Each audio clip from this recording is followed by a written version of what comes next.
Welcome to the Nippon Budokan for day 4 of the Tokyo 2020 Paralympic Games and day 2 of the Paralympic Judo.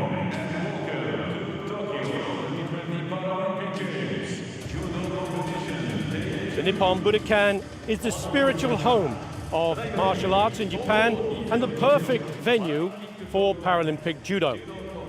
Judo is Japanese, means gentle way, and refers to the fable of a tree with the branches under the weight of snow, but never breaking. Blind Judo was first introduced to the Paralympics in Seoul, Korea in 1988, and had been the only martial art on the Paralympic Games program until Rio in 2016. Here we see the program of the day, starting with the men's minus 73 kilogram category and then going on to the women's minus 57 kilogram. Women's blind judo was added to the Paralympic program in Athens in 2004.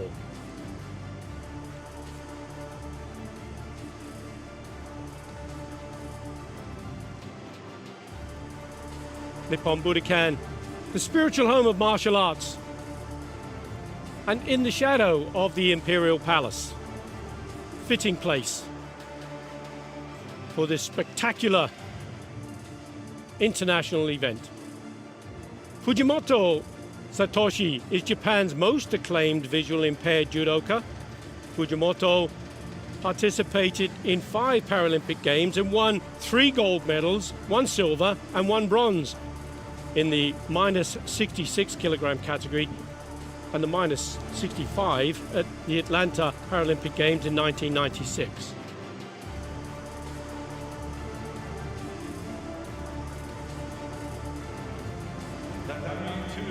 First contest of elimination round of 16, men under 81 kg. Tatami 2, 男子81キログラム級予選第1ラウンド。In blue judogi, representing Kazakhstan. Gavilan Smakoli. In white judogi, representing France. France. Repechage. Referee of Tatami 2 from Austria. Tatami 2, Simpan, Austria. Mr. Roland Poiger. Tatami 1, first contest of elimination round of 16, men under 73 kg. Tatami 1, 男子73キログラム級予選第1ラウンド。In blue judogi, representing Kazakhstan. Kazakhstan. Temirjan Davey. In white judogi, representing Azerbaijan. Azerbaijan. Ramirez. Referee on Tatami 1 from France. Tatami 1, Simpan, France. De Olivier De Vos.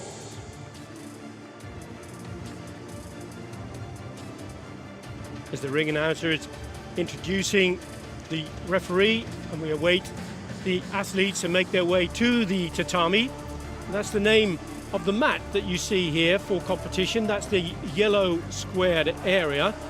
That's the field of play.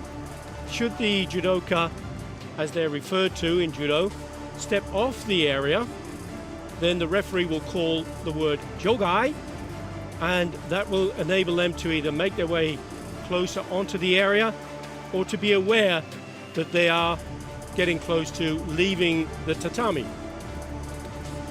You see Emirzan Dule of Kazakhstan makes his way to the area, and Ramil Gazimov is not present, unfortunately, so it is a walkover, and Dule takes the first bout without having to get into action at all.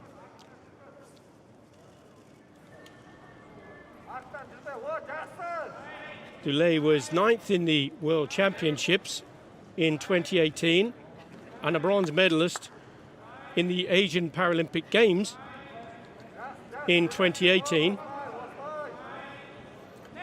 There are 3 classes in Paralympic Judo, B1, B2 and B3. And Dele is B3, which is the lowest of the classes, which means that he has some visual capability, perhaps light perception, etc.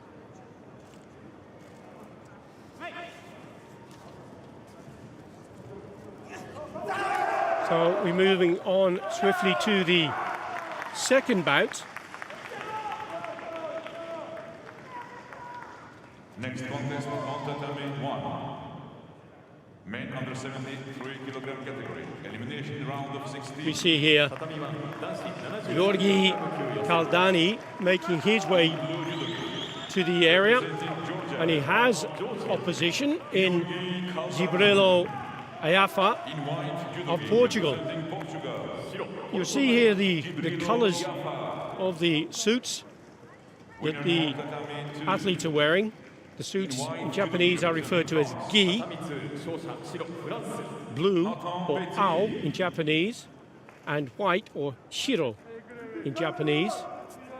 And you see the red dot on the sleeves of Ifa. Iaia is classed as B1, and that means he is completely blind, and that is why he was escorted to the line by the referee for the bout from Japan, Hirano Hirazuki.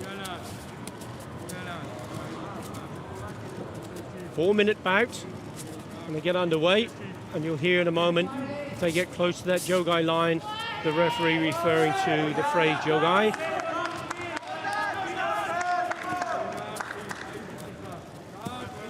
There's a ashi waza, the leg sweeping attempt there. To score a point, either a wasari or a nippon.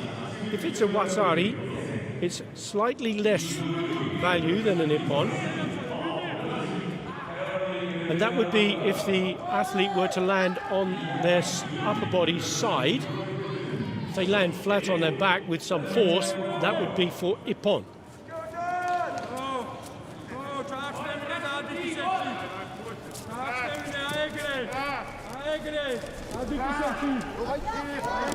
See an attempt in a sacrifice technique. Sacrifice techniques in judo are referred to as sutemi waza. That's where an athlete might fall onto their back with an attempt to do a throw, either a tomei or nagi, with the foot on the stomach and throw the opponent over their back.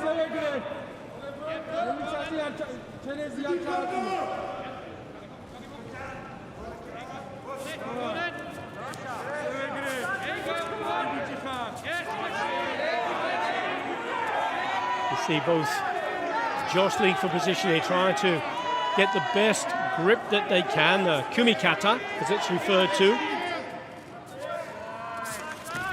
And Kaldani again taking the initiative, making the attack. Referee stopping the bout. He refers to the phrase of mate. And if the referee calls mate, then the fighters have to stop immediately.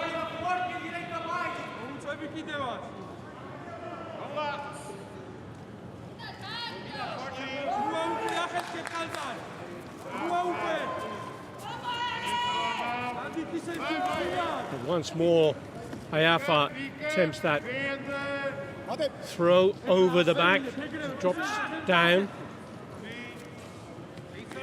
And each time the referee calls a mate, brings them back to the area, and they have to start, in para-judo, they have to start making contact. This is called kumikata, it's the grip. And it has to be a neutral position to give the athletes equal opportunity to get into the action. And once that's happened, as you see now, immediately Kaldani is trying to get there, and there is a score. That's the arm position that's gone out, and that is a score for Kaldani. He has received a wasari.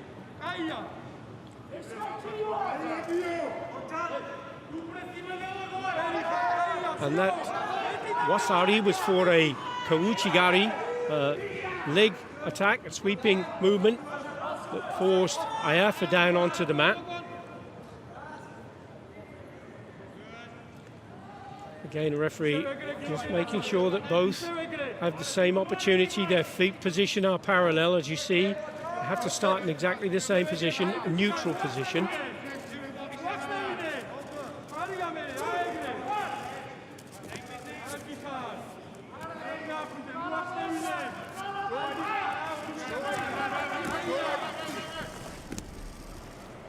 An attempt there again from Kaldani with a once more to try that Kouchi. That's the hooking inside of the leg.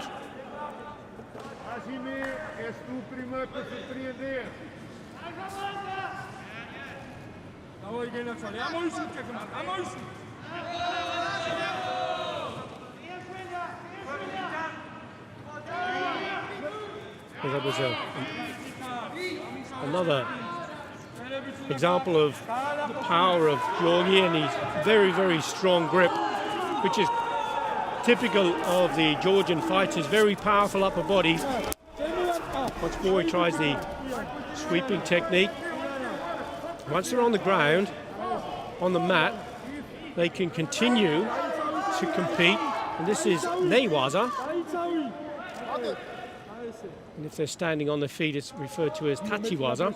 And Neiwaza is the groundwork. 1 minute 38 seconds still to go. We have that one Wazari lead from Kaldani for Georgia in the blue.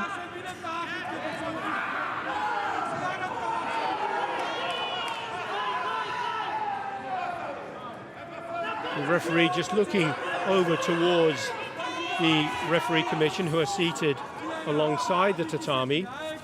They have to be satisfied that both players are in the same. Oh, well, it was a brilliant technique there. What a fantastic technique once more again from Kaldani, demonstrating his superiority here. He's now got himself an ippon score, landing Iaia down with the Sasai Tsurukomiyashi, the sweeping and turning the body in the air. Well, he's going to take some beating, that's for sure, as the contest develops. He moves now into a quarterfinal position. Iaia may have a chance to come back, but he could only compete for a bronze because there is the repechage, and this is a double repechage in the Paralympic Games for judo.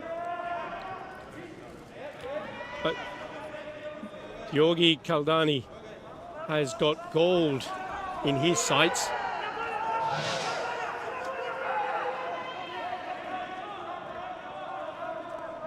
Watch how there's he go, straight over. Brilliant technique. Wow, fantastic. Sasai Tsurukomiyashi.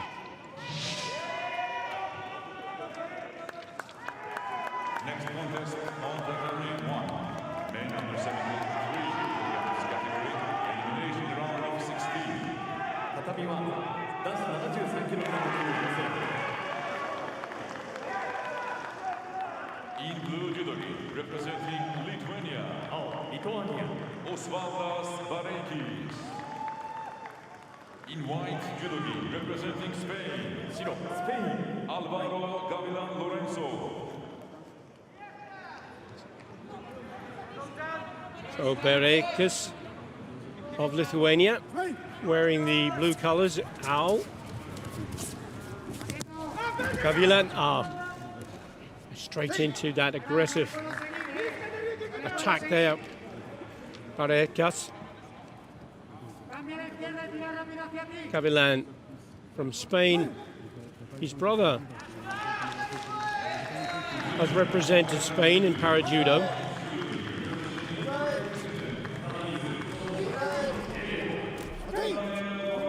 Fiery start to this contest between the two.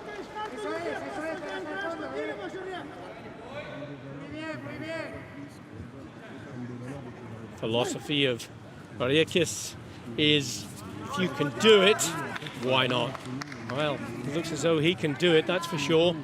Working hard here against Gavilan. Lorenzo.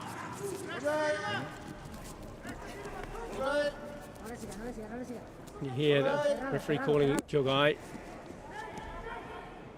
Gavilan drops down onto the tatami.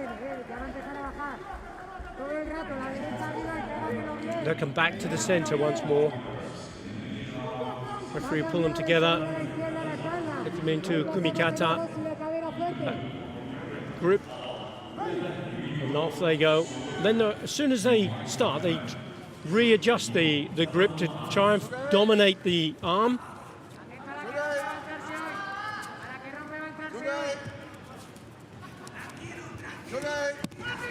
You see that quick turn from Bareikis in the Seoi-nage attempt. Now, Gavilan trying to do the hold down there, the osikomi. Osikomi waza is for pinning or holding your opponent down, and if you can do that for 10 seconds it would be a wasari, and for 20 seconds it would be game over, ippon. But in that occasion, that was the referee who called mate.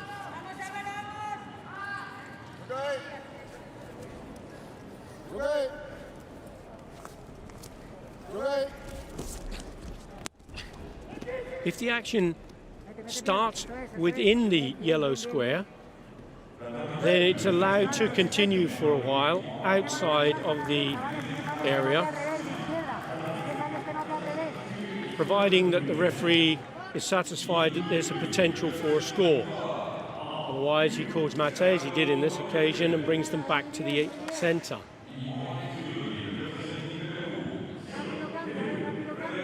Gavilan comes from a family of judoka. His father was a judoka, and his philosophy is to sometimes you win and sometimes you learn.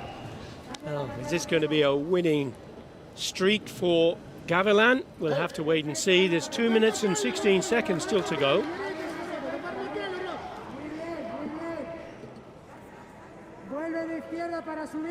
Gavilan was 9th in the minus 73 kilogram category in the Rio de Janeiro Paralympic Games 2016.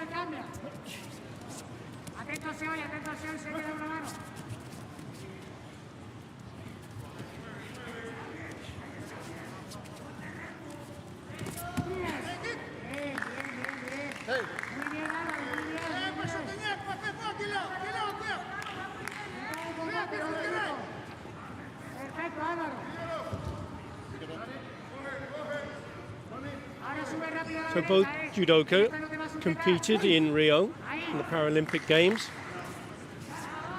and Bareikis finished in 5th position. So into the last 2 minutes of the bout. Still no score, everything even.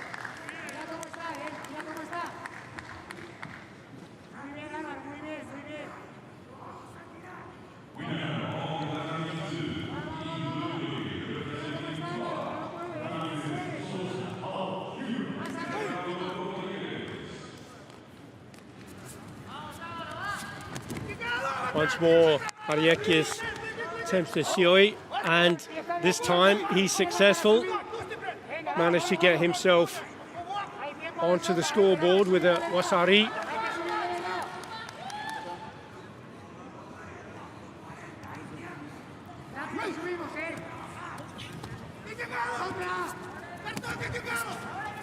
Once more trying the same technique for the Seoi-nage. He drops the drop Seoi-nage, turns, and then tries to drive forward, forcing his opponent over.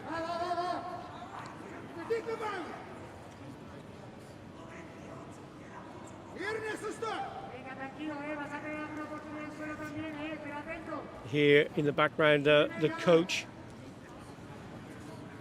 Alfonso de Diago, giving some advice there to Gavilan.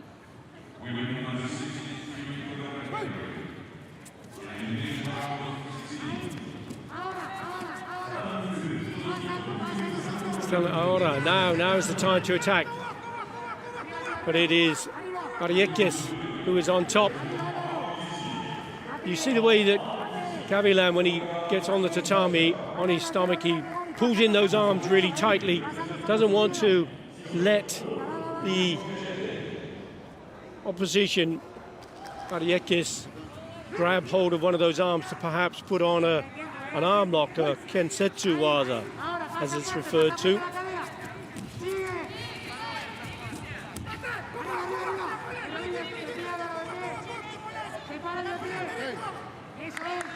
Bareikis trying to find his way through that defense of Gavilan. Into the last minute, 58 seconds still to go.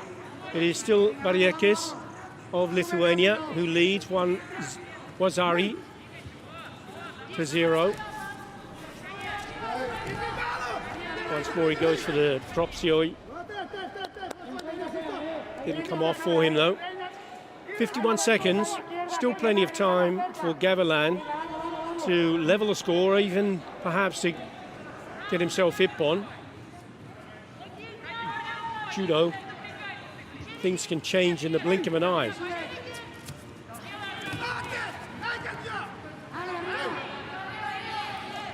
Super fast techniques.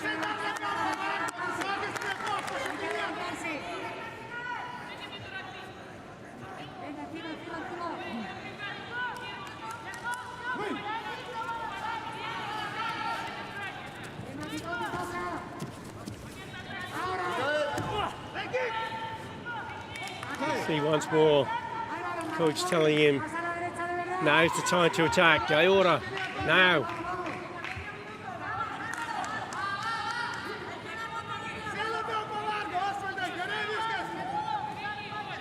Coaches can give advice, but they're not allowed to be too vocal, too loud, so as to disrupt the match.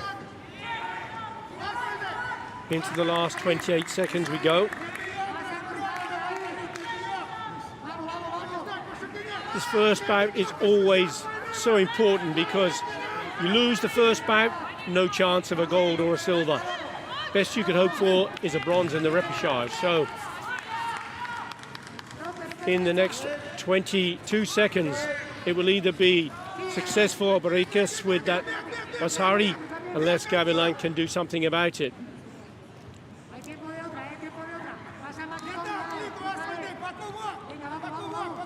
See, Bareikis is starting to feel the energy that Gavilan is putting into this. Bareikis, 27 years old. There's very little in the age between the two. Gavilan is 28. Gavilan goes for the Osoto. Couldn't quite get it.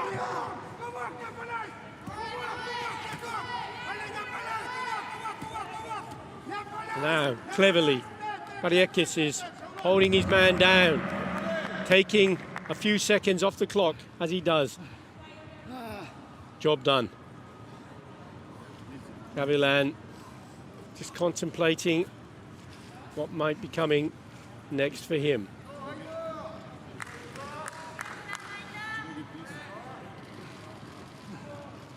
And in the repechage, it is those that have lost to semi-finalists that get a chance to go for bronze.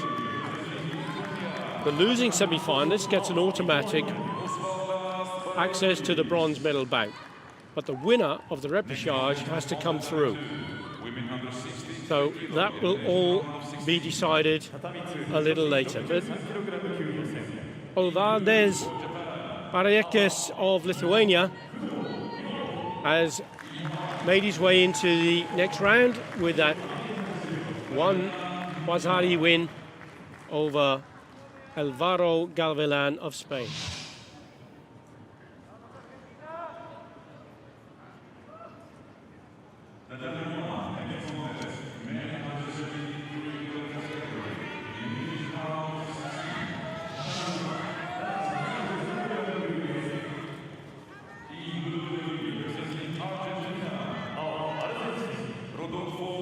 Ramirez.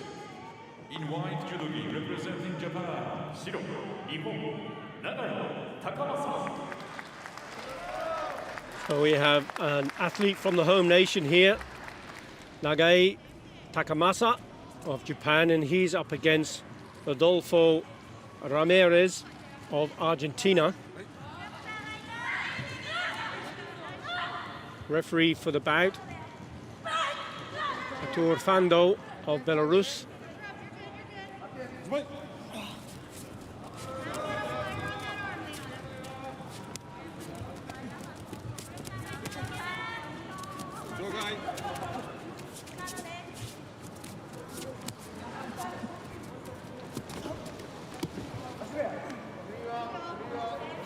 Nagai with that sacrifice technique, dropping down onto his back, hopeful to get Ramirez into an arm lock if he could, or perhaps even a choke or a strangle. The shimiwaza.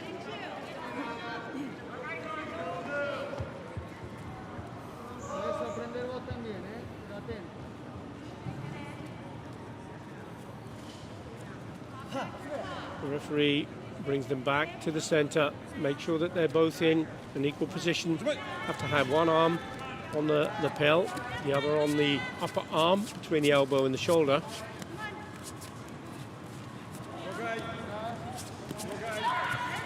Here the word jogai being played off, and as they both left the area but with no action started, the referee calls mate and brings them back to the center again.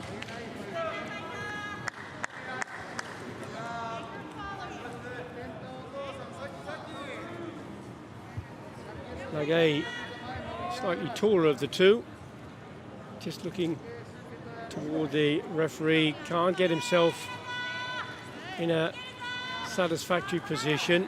The referee does give them a bit of an opportunity, but they can get themselves a warning if they don't comply, and that warning would be referred to as a shido. Oh, wow! What a fantastic technique there from Nagai Takamasa.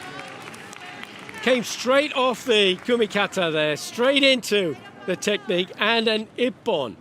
Tomio Nagi, brilliant technique from the Japanese fighter. And to be fair there, Rodolfo Ramirez wasn't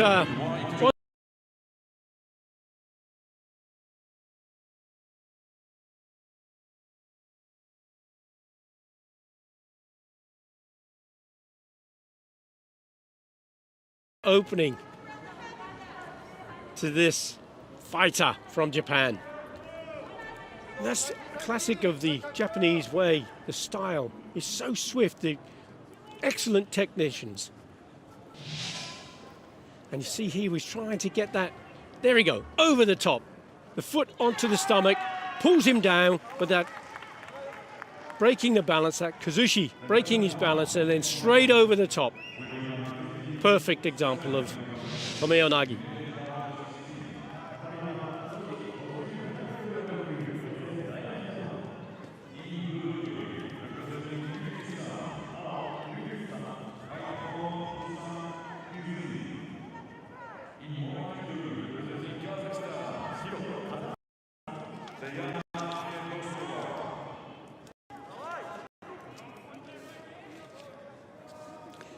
I move away from the men's para-judo, and we now have a bout between Kazakhstan and Kyrgyzstan, the women's minus 57 kilogram category.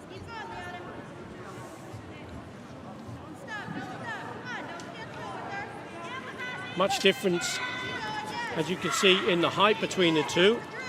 And in white we have Sayana Fedossova, who already opens the score.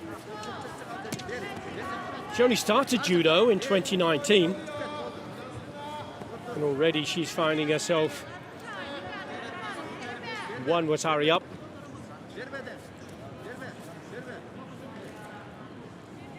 She's trying to turn her opponent here from Kyrgyzstan, Khusan. determined to hold herself down, and the referee, Iona Babuik of Romania, calls Mate, brings him back to the start position.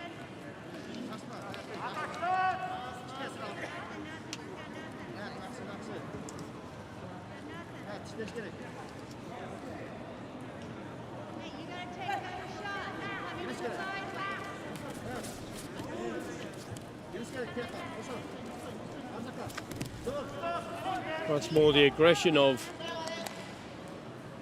Fedossova. At the moment, certainly appearing to be a bit much for Khusan.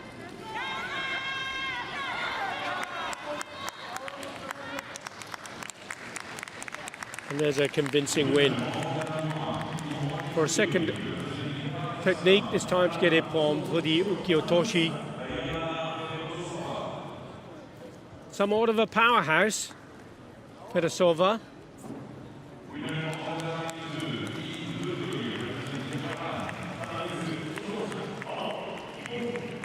Winner by Ippon.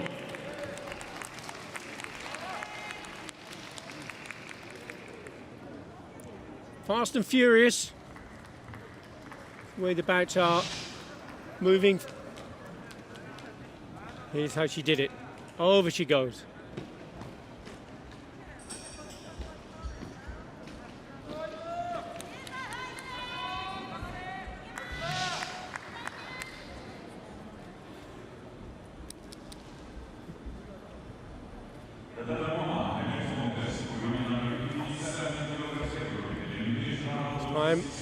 We have another of the Japanese fighters, Hirose Junko, 30 years of age. She's a B-class athlete. She's up against Elena Bogdanova of Belarus. B1 athlete. She was guided to the start position by the referee. Viktor Havasi of Hungary.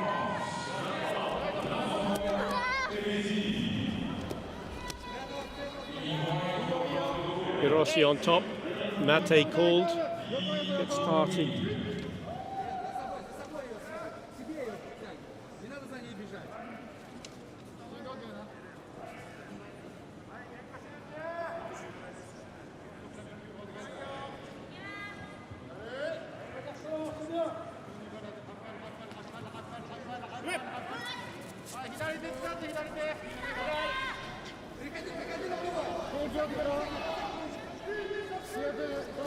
See, Bogdanova started off trying to get an arm lock on, but Hirose managed to get herself out of trouble. Referee stops the bout.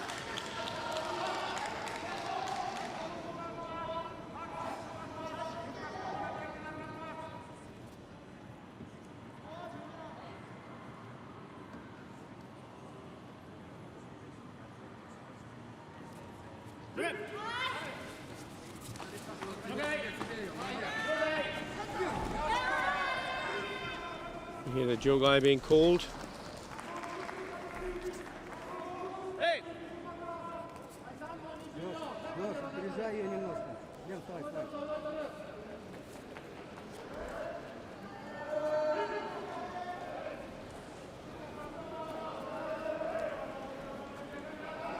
Still no score, 3 minutes 24 seconds remain on the clock. Plenty of time for either of them to get on the scoreboard.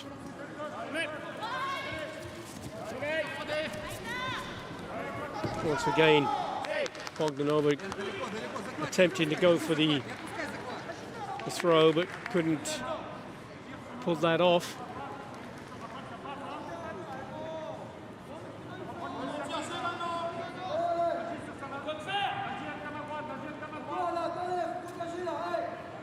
Just joined us, we are in the Nippon Budokan in the heart of Tokyo. Tokyo 2020 Paralympic Games, second day of judo.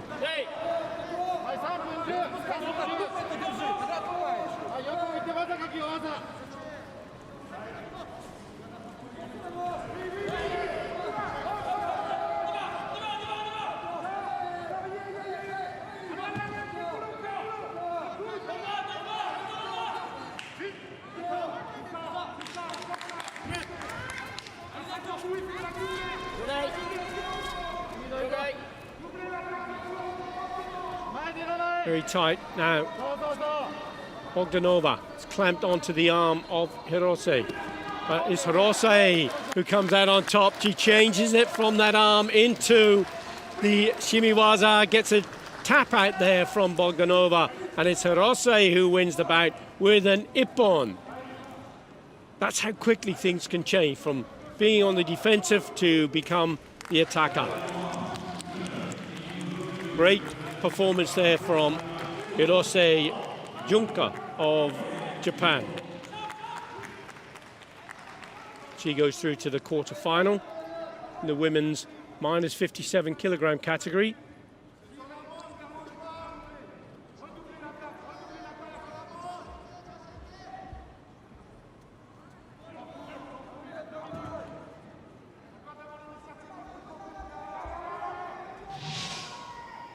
Here's how she did it. You see Bogdanova going down to take the arm to start with and then has to submit. Men under 73 kilograms category. Fantastic. Kurieri Jime was the technique that was used. Now we're back to the male minus 73 kilogram category. In white judogi representing Germany, Shiro, Deutsch, Nikolai Kohlhaas.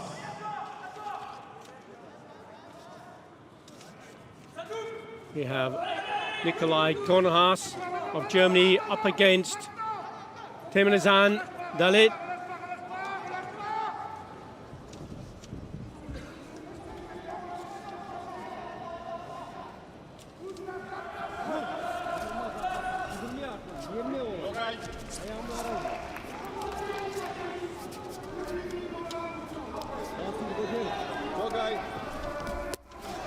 Calling Jogai between the two.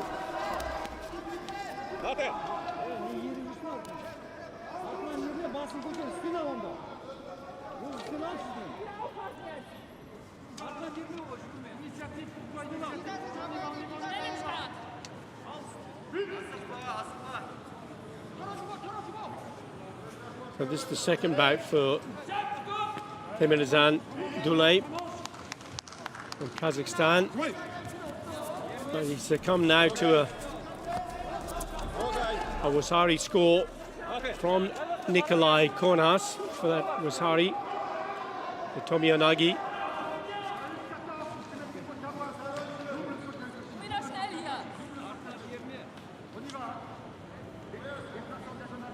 Kohlhaas was a bronze medalist in Rio. He was also a bronze medalist in the World Championships in 2018.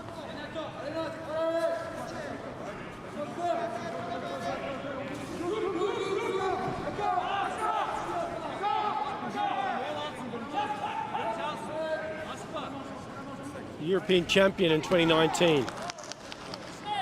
Like Kohlhaas is a B2 class para judoka. Trying to get onto the arm. Delay. Can he get it? Can he get a tap out? Working hard on that. Over the top.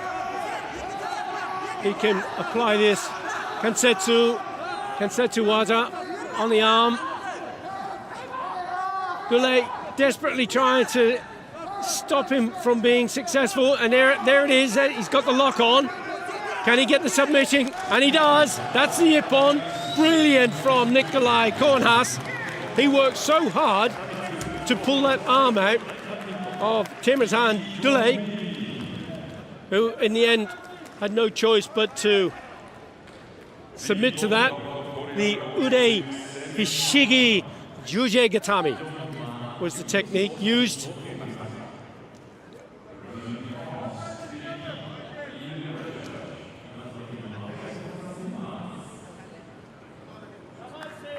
So it is Dulay who takes the win.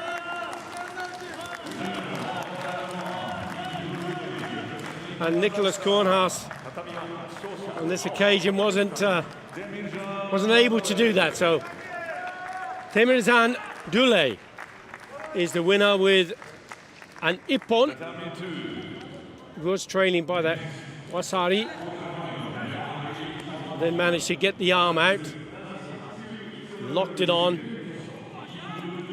Powerful fighter. As you can see here again, pulling that arm out.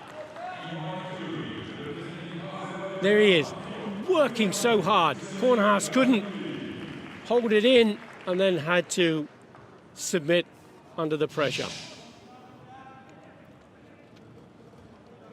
Power of the Kazakhstan fighters.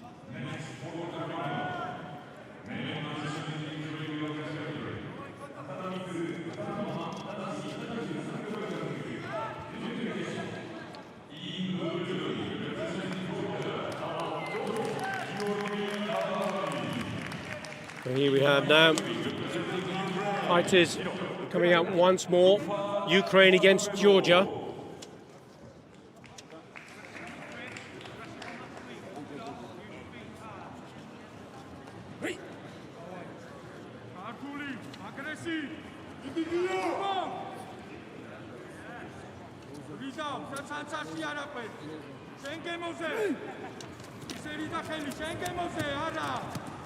Coach giving instructions immediately.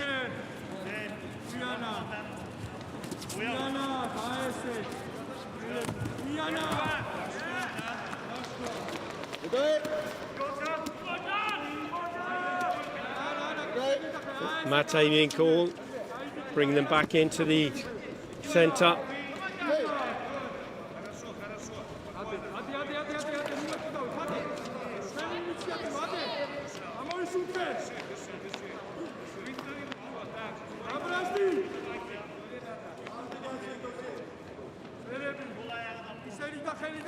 So in the white colors here we have Mamedov of Ukraine. No score. 3 minutes 30 seconds of the bout still to go. Kaldani on top.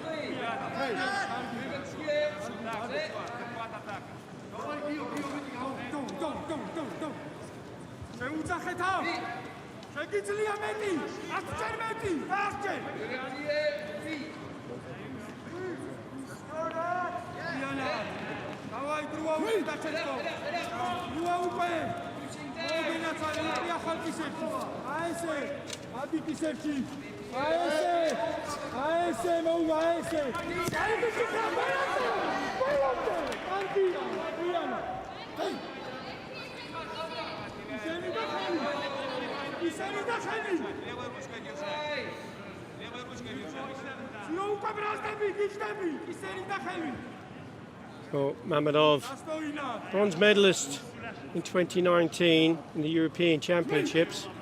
On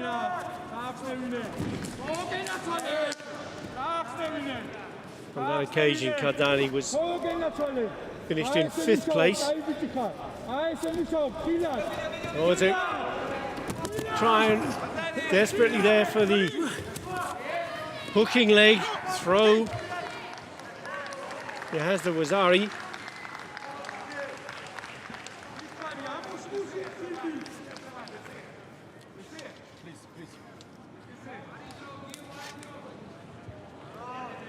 So the Wasari lead here for Mamedov. Uchigari. 2 minutes 47 seconds still on the clock.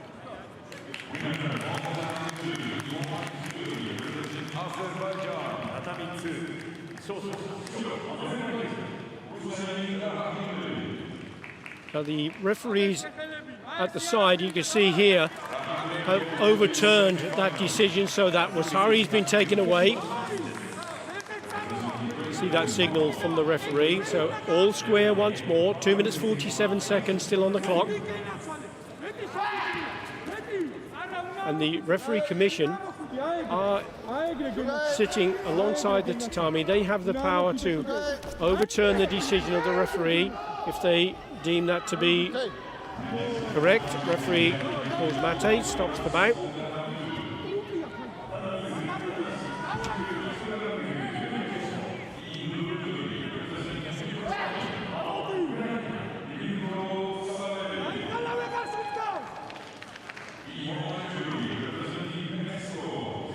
See again there.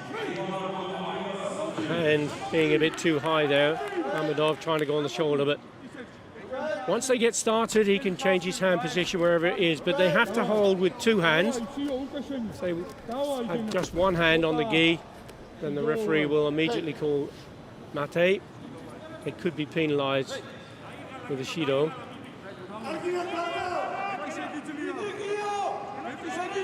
So far, the fighters have been complying with the rules really well. No shidos necessary.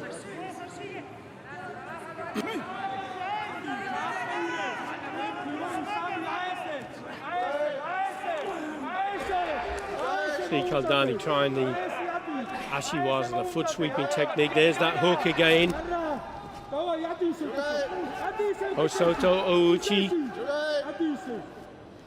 going around the outside or the inside of the leg.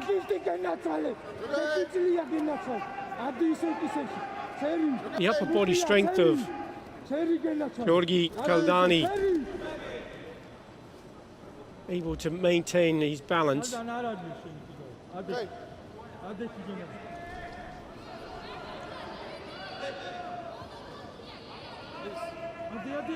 No score. If it goes to full time and there's no score, it will go to what is referred to as a golden score. There is no time limit. Any warnings, any points, for example, they could have a wasari each. That would be carried forward. But the first score in golden score would then decide the outcome of the bout.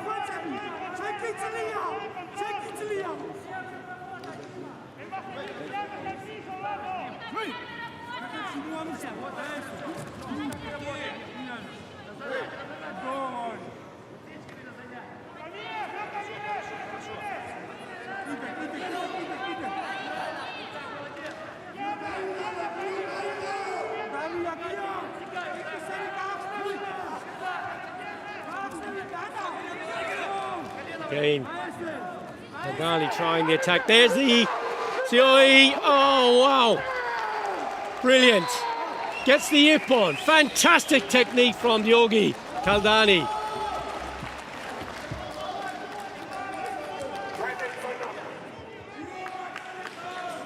Really brilliant. 1 minute 23 seconds still in the bout.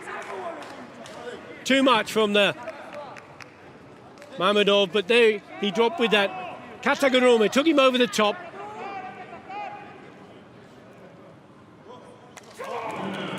For ippon. Georgi Kaldani of Georgia progresses to the quarterfinal.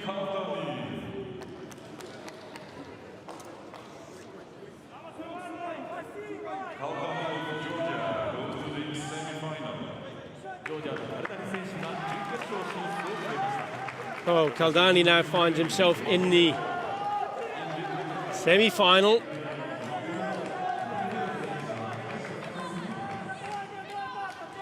Great performance there from the fighter from Georgia. Here's how he did it. Took him over the top. Kataguruma.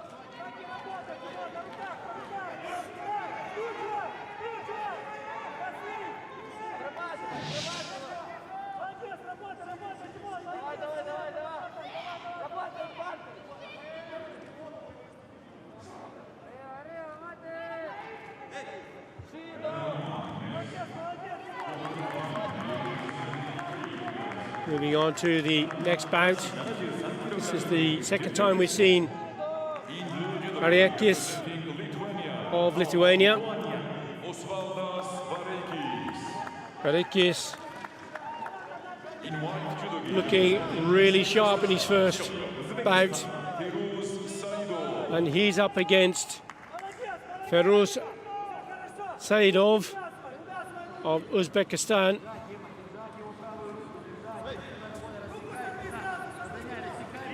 Referee from France, Oliver Betzroth.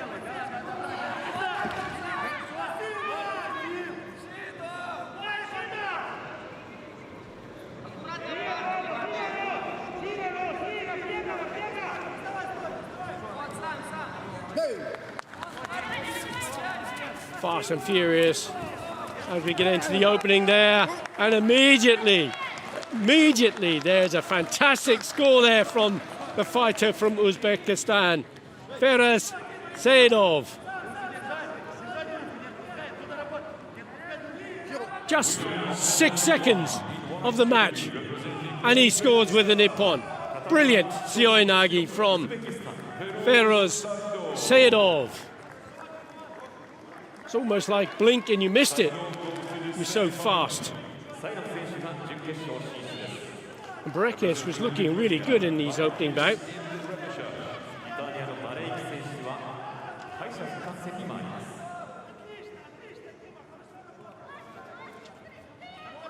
So he progresses now to the semi-final.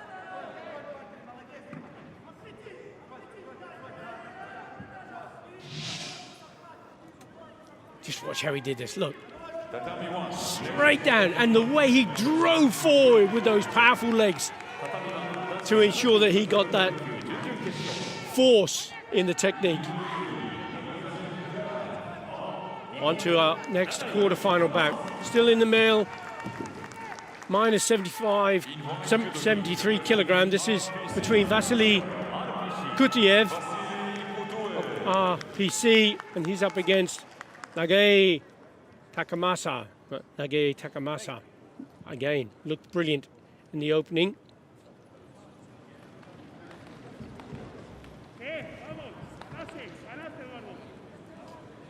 Takamasa beating Rodolfo Ramirez of Argentina.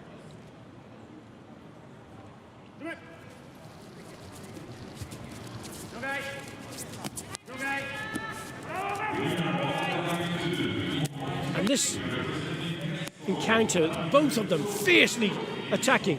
You see here, Kutiev trying to get a strangle on. Trying to get his arm under there, see if he can get hold of that lapel of Nagai. Can he do it? Mate called. So close there. Ferocious attack there from Kutiev.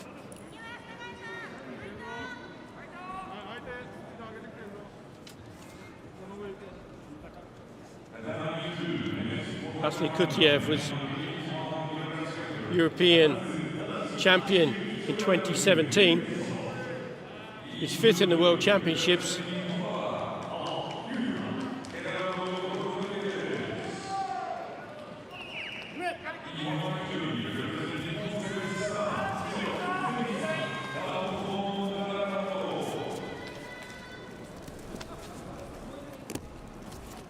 Tries that. Tomoya Nagi comes up with a Wasari score.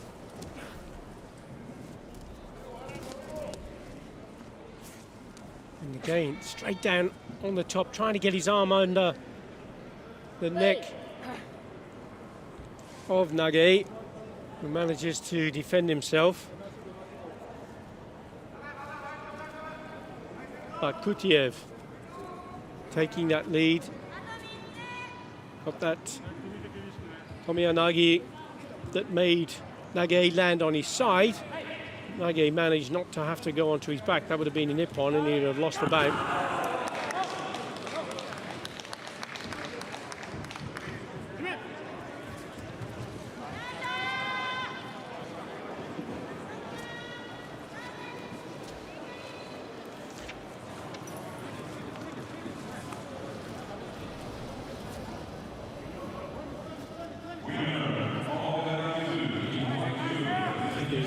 Niwaza once more. Now, can he pin his man down? Can he keep Nagai on the tatami and make the referee start the clock? And here he is now, the clock is starting to go. He's got the hold down. Can he keep it down for 10 seconds? If he can, it will be another Wasari, and then it will be game over. That's it. Excellent. That's another Wasari. The two combined score, that's Wasari Awaseti Ippon, and the win goes to Vasily Kutiev of RPC.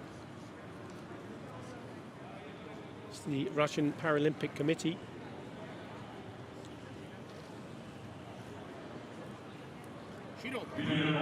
Shiro gets the win with Yoko Shiho Gatami, the hold down.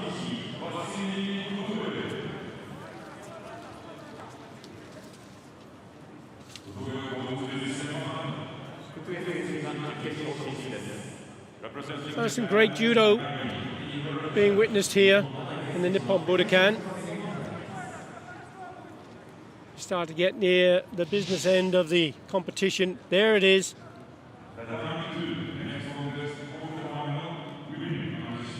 And here's the hold down, the Osakomi that gave him the win.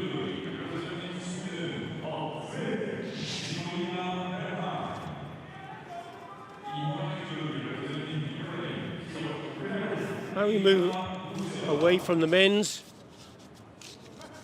and back to the women's minus 57 kilogram.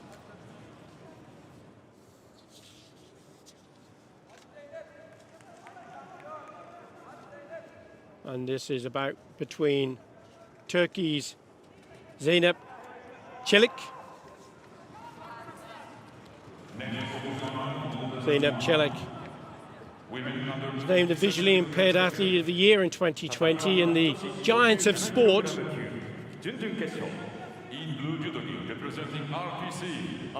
Çelik was the women's world champion minus 57 in 2018.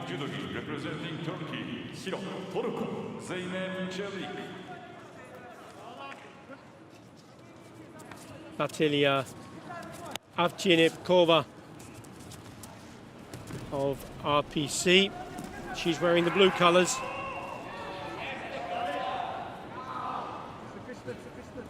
Battening down the hatches there, keeping herself really tight on the tatami.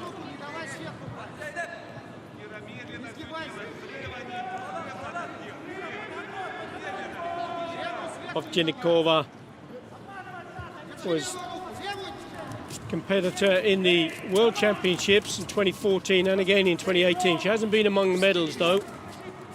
She has had a silver medal in the European Championships in 2017 and she got a bronze in 2019 in Genoa.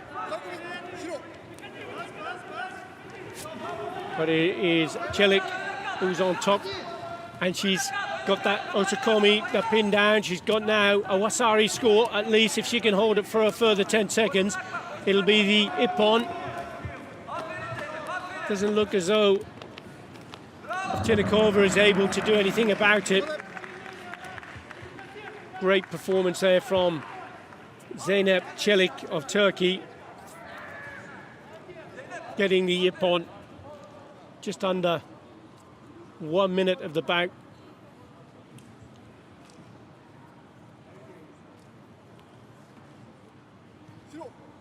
Winner on tatami 1. In white judogi representing Turkey. Tatami 1, Shosha, Shiro, Turko, Zeynep. See the referee lead them off. And there is the result. Zeynep Çelik taking the Ippon. That hold down, the Osakomi hold down, the Kazuri Kesikatami was the technique that was used for that Ippon.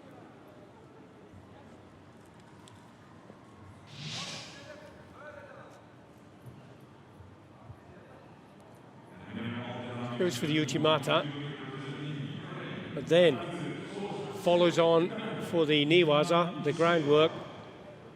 She was able to get that Kazuri Kesikatami to get the Ippon.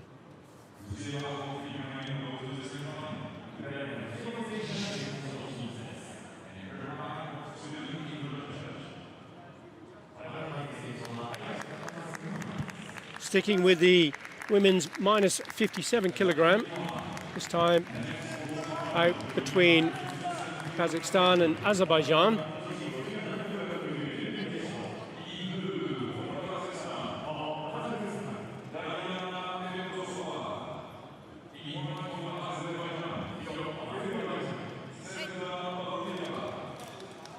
Now in the white colours, slightly shorter of the two fighters, is Sevda Valieva of Azerbaijan. She's up against Iaia Fedossova of Kazakhstan.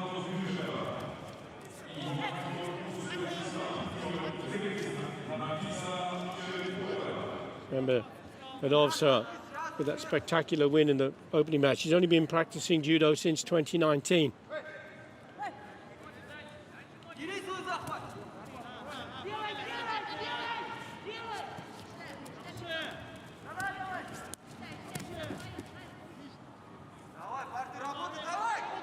Iaia with her back to his in white, was the European champion in 2017 and the women's team European champion in the same year.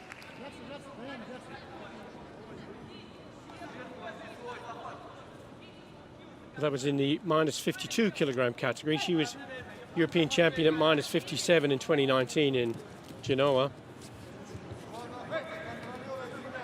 No scores so far. Women's quarter-final match.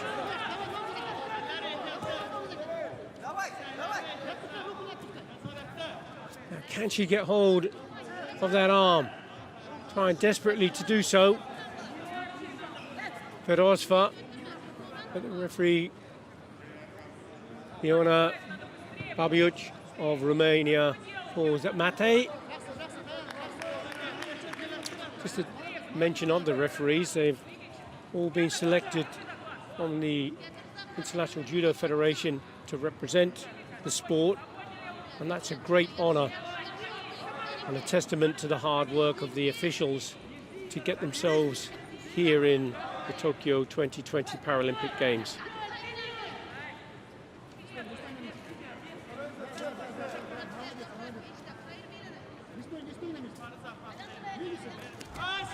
That was close there. Iaia trying the leg sweep. It's a Sorokomi move, but sacrifice dropping down onto her back. Fedossova. She's trying to get that groundwork going.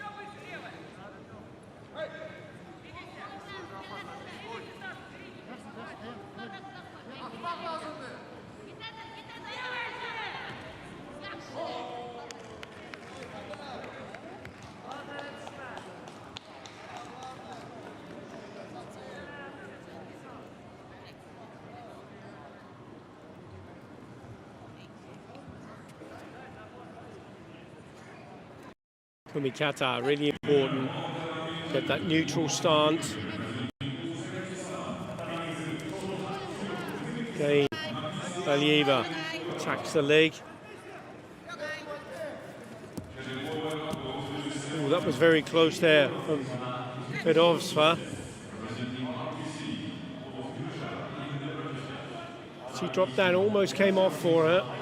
But Iaia just managing to step over the leg, get out of danger.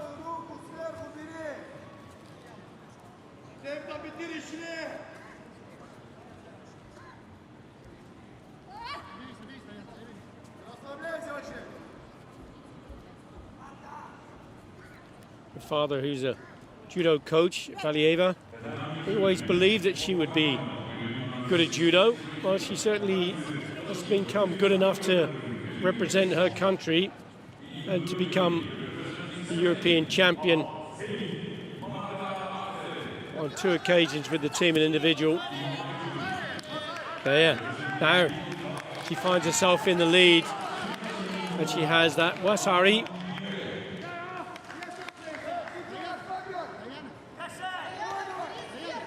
Fedossova now got an uphill struggle. She's got 2 minutes still on the clock, but Sevda Iaia with that Kouchi Makikomi, that wrap round, holding the arm, wrapping the body round. That's Makikomi.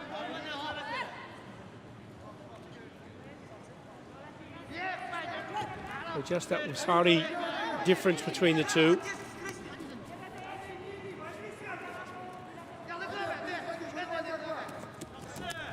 Fights for the leg sweep. There she goes over the top, but Fedossova managed to flip herself around out of trouble.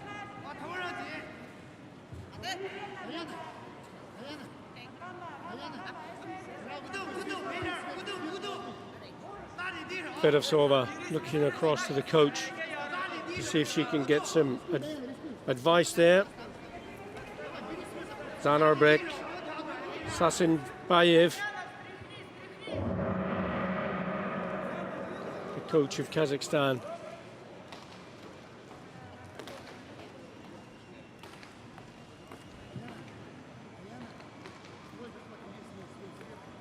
Bit of work needed, sort that hair out.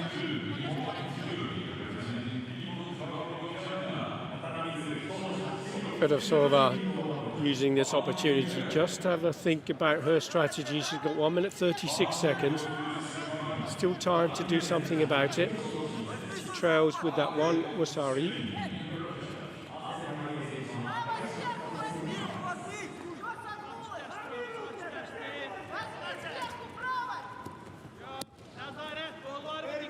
Again, she tries that Sutemi Wasa sacrifice, dropping down. See if she can get hold of one of the arms of Iaia. Iaia also trying to turn her opponent over. Both working hard. Takes a great deal of energy down on the tatami. Referee not satisfied that the score is going to materialise.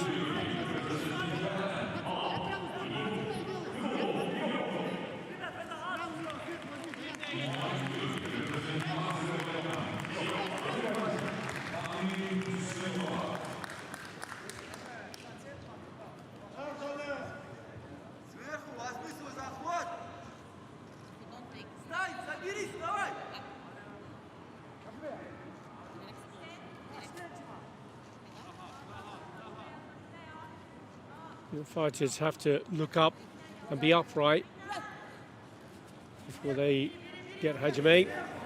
Command to start. Oh, there was almost a trip there.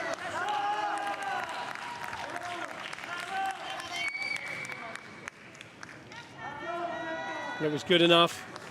Iaia managing to take Fedossova down. Gets her second Wasari. Two combined will be the Ippon, Wasari, Awaseti Ippon. In white, Judo representing Azerbaijan. Tatami wa shoshu shiro, Azerbaijan. Sevda Valieva. There we have confirmation of the outcome of the bout. Sevda Valieva progresses now to the semi-final.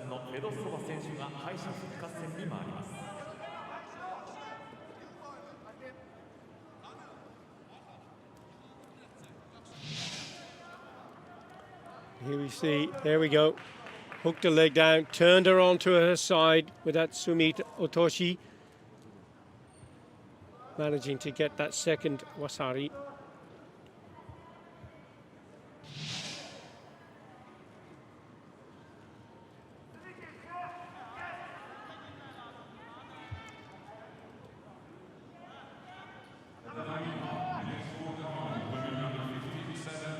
Sticking with the women's minus 57 kilogram, another quarterfinal bout. In blue judogi representing Japan. Hirose.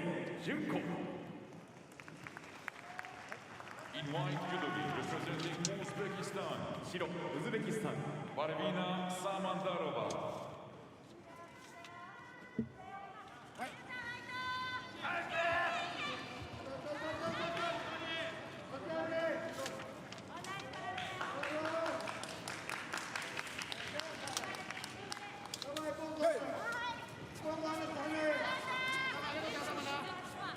So Hirose Junko from Japan wearing the blue colours. Her Hirose is her husband, Akuga, who represented Japan in Para-Judo in 2008 and in Rio in 2016. She's in trouble now as Samandarova has got her held down. She scored the Wasari, and there is the referee who gives the Wasari and stop the clock at 12 seconds.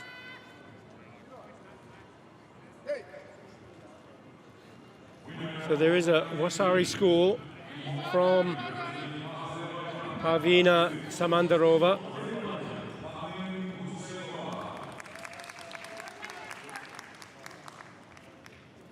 Now Hirose in a little bit of trouble. Referee just making sure that they have their arms slightly bent.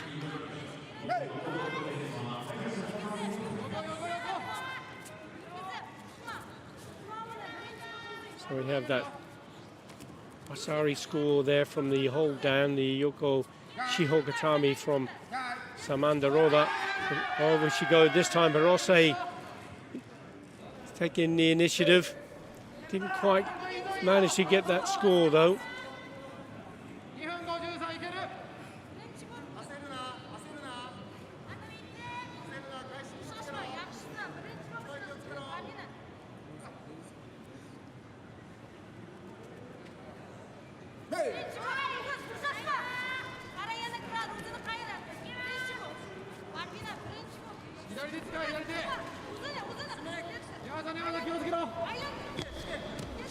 Once again, Samandarova trying to get that hold down.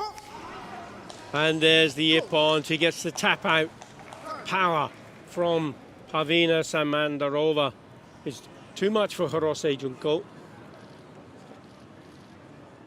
So she gets the ippon. Job well done. Gets an applause from her coach.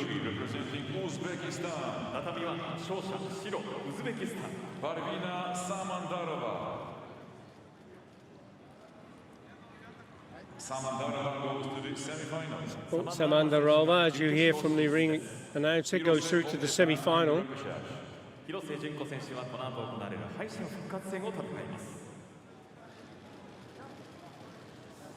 So the tournament is unfolding, getting down to the business end. And here we see a little bit more of the action.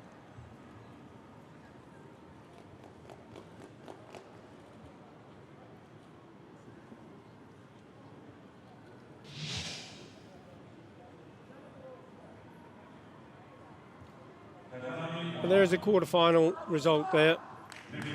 Women's -57.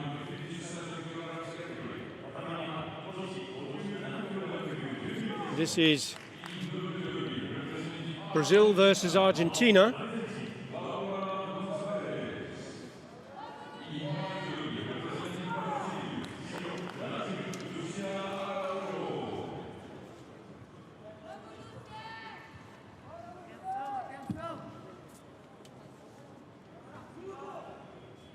Lucia Araujo of Brazil wearing the white colors.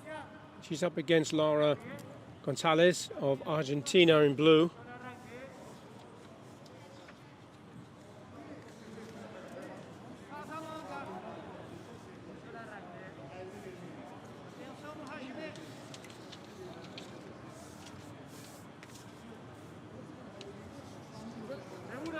The referee from Japan,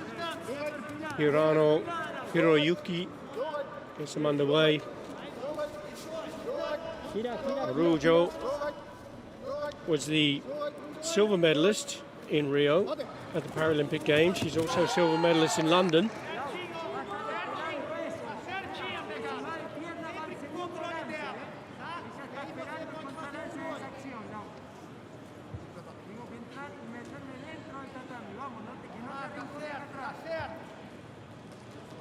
Gonzalez, 29 years of age. B2 classification. She's a massage therapist.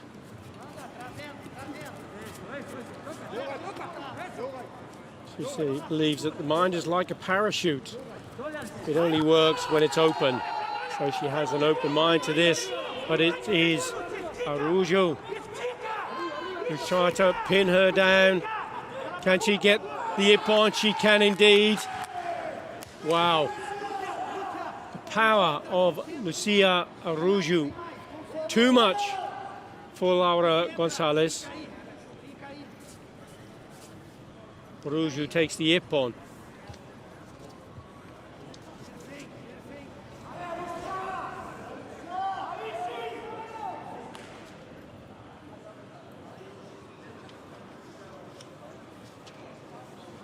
Laura Gonzalez can only hope to get a chance now in the repechage, perhaps an opportunity to go for bronze. But what a wonderful way to take that bout. Lucia Araujo just having words of comfort to Gonzalez as they leave the tatami. Representing Argentina, Gonzalez in the repechage.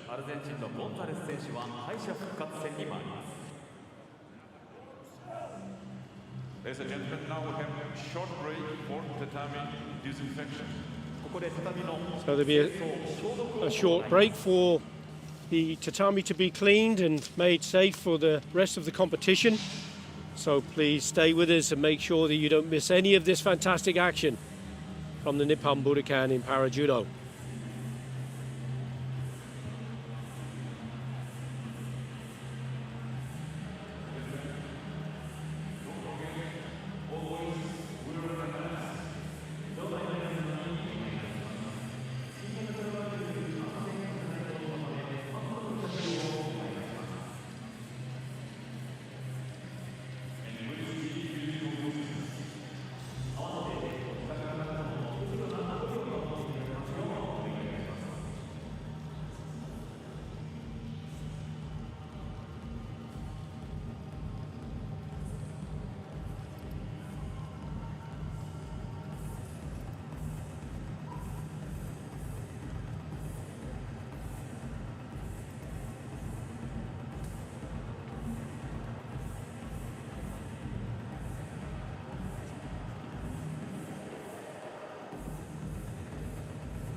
Now, if you've just joined us, we are in the Nippon Budokan in the heart of Tokyo for the Tokyo 2020 Paralympic Games and the Para Judo.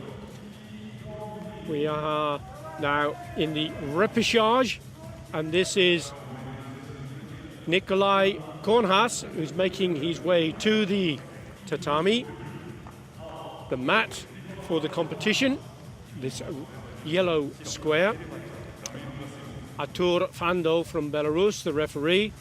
As you'll see here, Nikolai Kornhas, as he comes to the center, there is no opposition, so he has a bye into the next stage.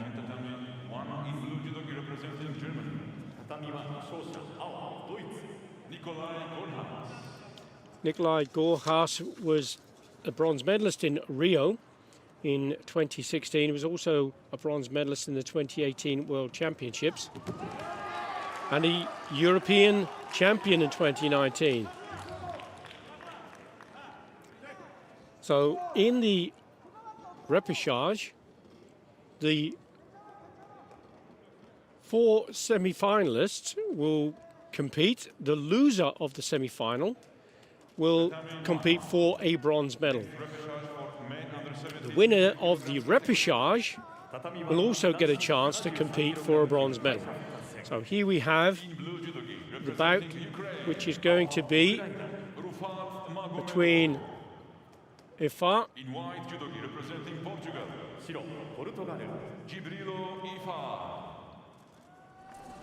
So these are the two athletes who are going to make their way onto the tatami. Gavilan Iaia from Portugal, wearing the white gi. Shiro, he has those red patches on his sleeves. That signifies he's a B1 athlete, completely blind. He's up against Rufat Mahamadov of Ukraine in the blue colors. 4-minute bout.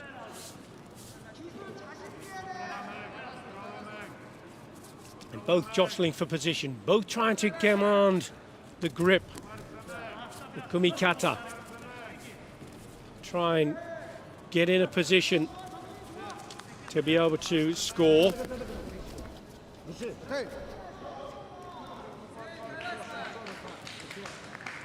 The referee stops the bout with the command mate.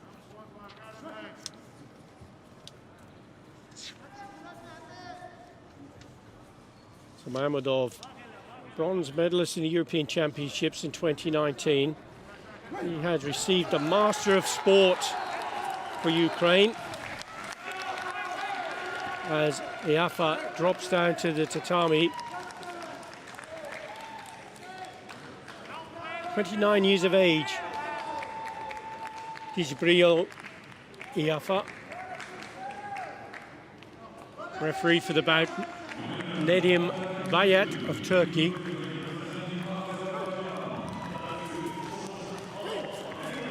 The referee called Yame of Mate.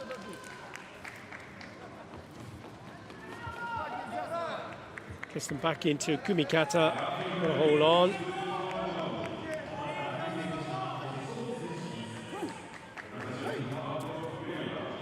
And they have to hold on to the gi properly, the suit.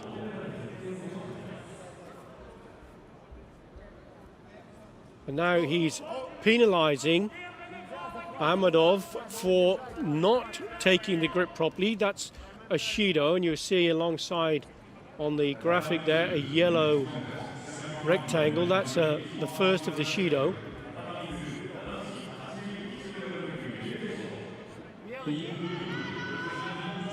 They're both trying to get the best position possible. They have to have one hand on the lapel and one on the upper arm of the opponent. And straight away on that was what Mahamadov was trying to do. He was trying to get the best position to come out of the start of the bout into a position where he can throw, and he succeeded on that occasion. So he now has a wasari. for the Uchimata as he hooked his leg between the legs of Iaia. And he tries that, goes for the Ouchi.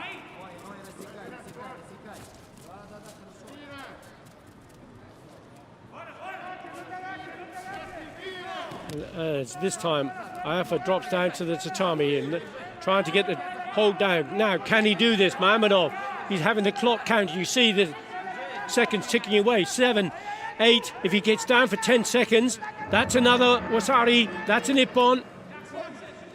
That's sufficient. 10 seconds gives him a wasari, and a wasari that he already had. That's a wasari awaseti ippon.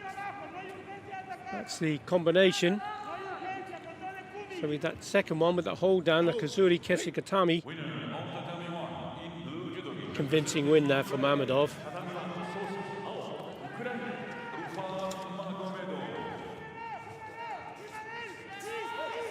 So, although he was penalised with a Shido because he wouldn't take the grip properly, he was trying to use that to get the best possible position to spring into the Uchimata, which he did, and got that initial wasari.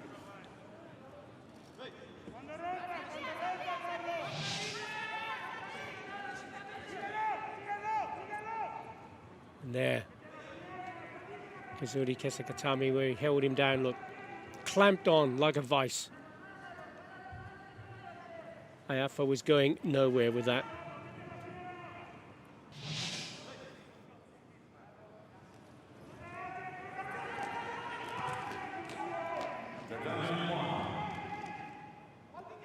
Semifinal, main under 73 kilograms category. Tatami one, danshi 73 kilogram 級準決勝. In blue judogi, representing Georgia.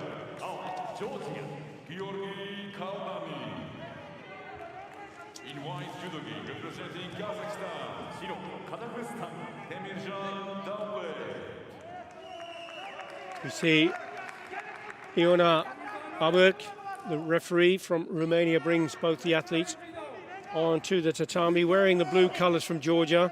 Georgi Kaldani, 5th in the European Championships. And he began the sport at the age of 14.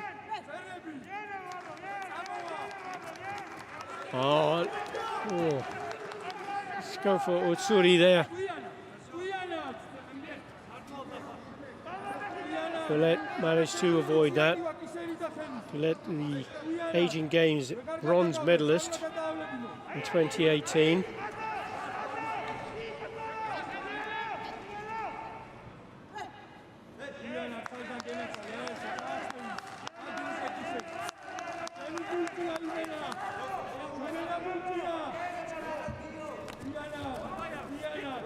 Again, an attack there for the Hiza. Going for the knee, Kaldani.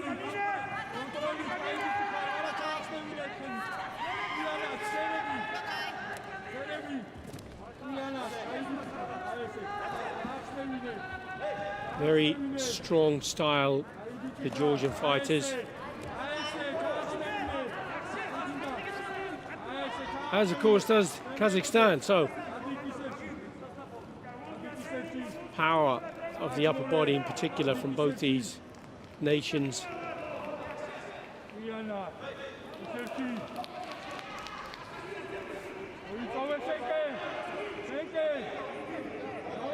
Both of them, they're using this time to feel the reaction from their opponent, to see if they can sense a weakness so they can break the balance, break the Kazushi balance of the opponent. But they both have a Shido now for non-combativity. Referee wasn't satisfied that they were trying to compete.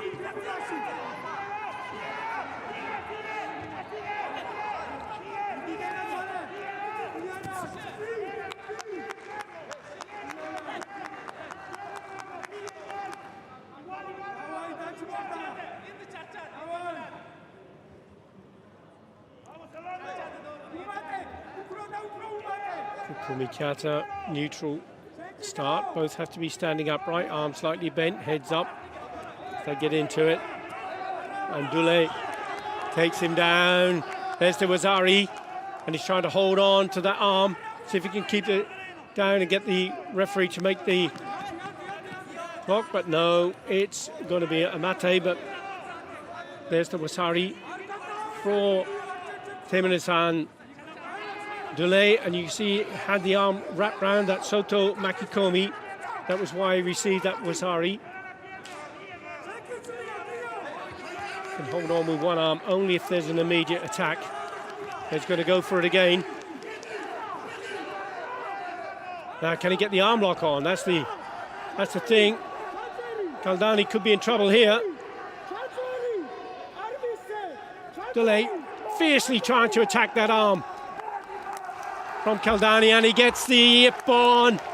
Brilliant performance there. Look at Kaldani's face. He can't believe that he fell into that. But Temenesan Dule, so powerful. Got himself on the arm of Kaldani, who couldn't do anything about it. So, Udahishi Jujikatami, the technique used by Dule. Just not enough for Kaldani. He has been eliminated. It's this man from Kazakhstan who goes through to the next round. Brilliant. What a performance.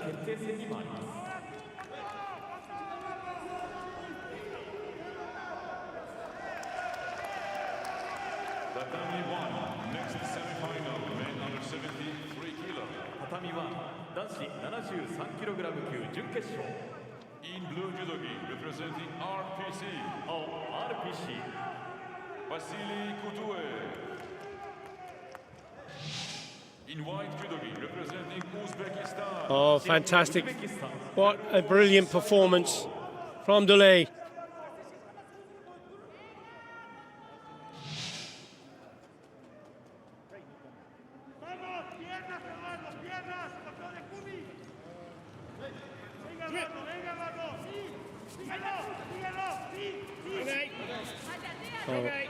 Dule now in the final. Great performance from him.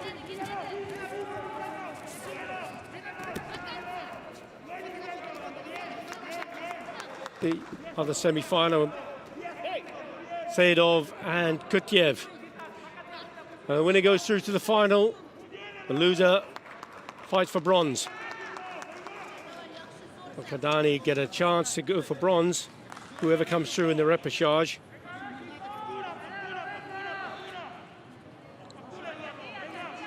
Feroz Saidov wearing the white colours. Vasily Kutyev, RPC.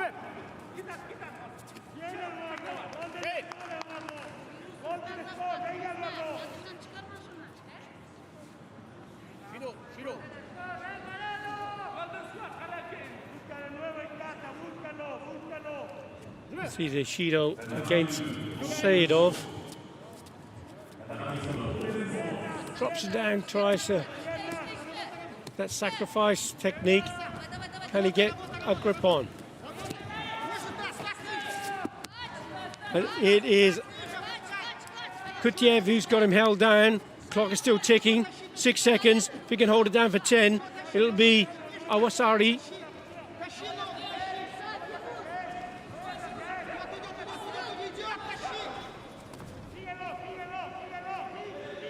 Clock is stopped there, but he has the Wasari at 10 seconds. Referee stops the match. Taketa, and he's turned it over against Saidov.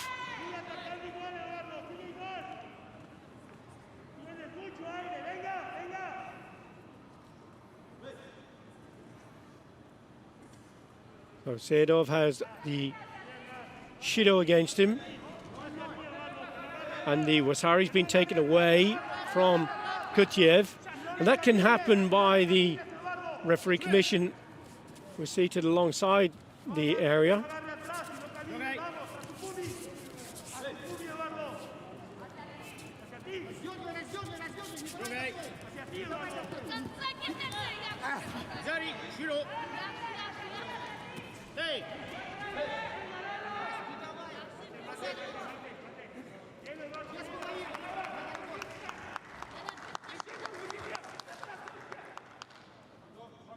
We have Saidov with the Wasari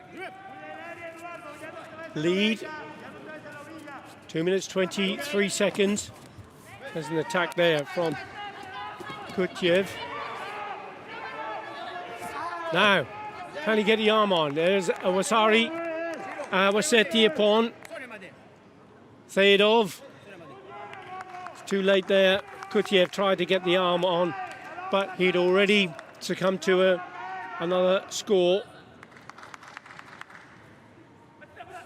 Both with the Soinagi from Saidov.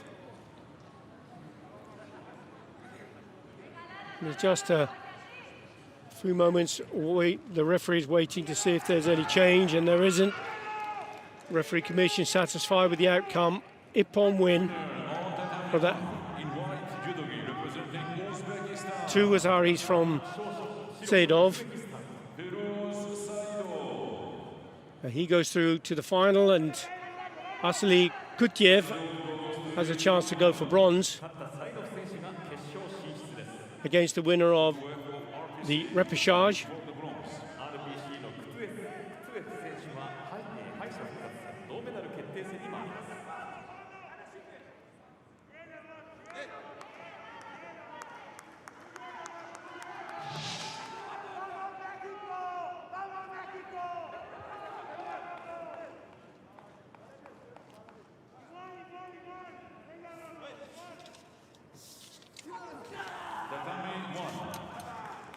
Semifinal, women under 57 kilograms category.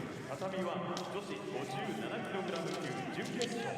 In blue judogi representing Azerbaijan. So it's time for the women's minus 57 kilogram semi-final now between Turkey and Azerbaijan.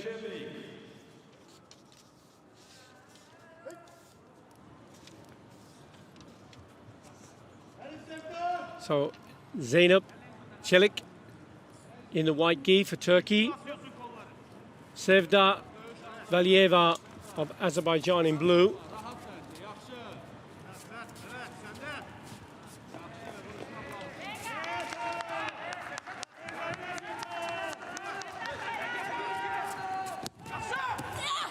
Oh, and she got the Wasari there from Çelik. So, yeah, Valieva, brilliant performance there.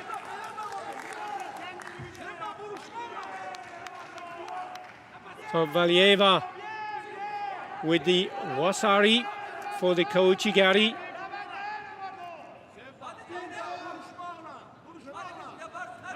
Zeynep Çelik in the white gi. Some hard work to do here now.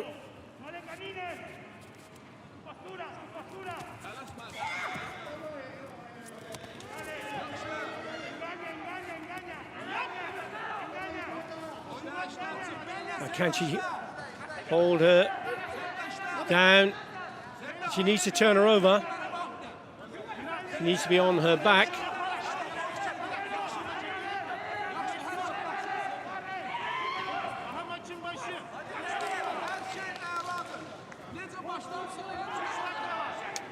There's a lot of sound you can hear coming from mat 2.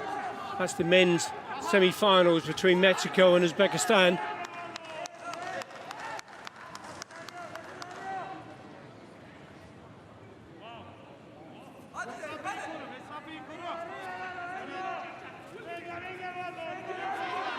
We have Zeynep Çelik for Turkey, still to score. She chose by that Wasari against Sevda Valieva in the blue colours from Azerbaijan.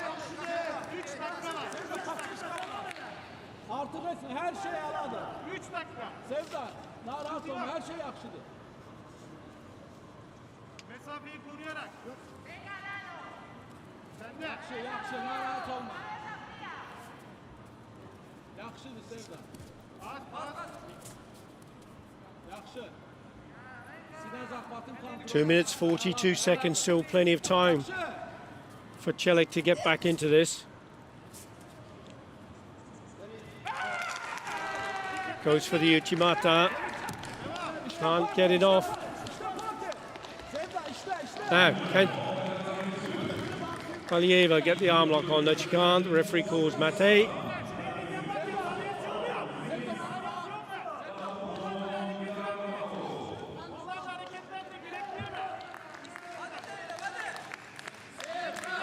Alieva, European champion, team and individual. Bouncing up and down, keeping herself nice and light.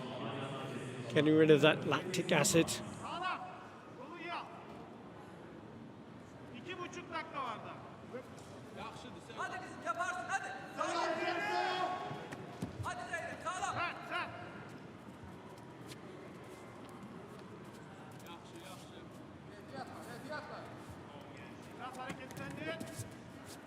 Attack again from Celik.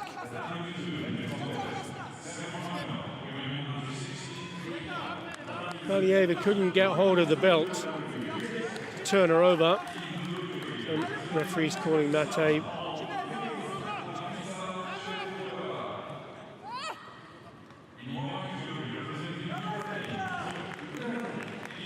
Alieva a little frustrated with herself there. She felt she could have done better in that situation. But she is the one in the lead at the moment.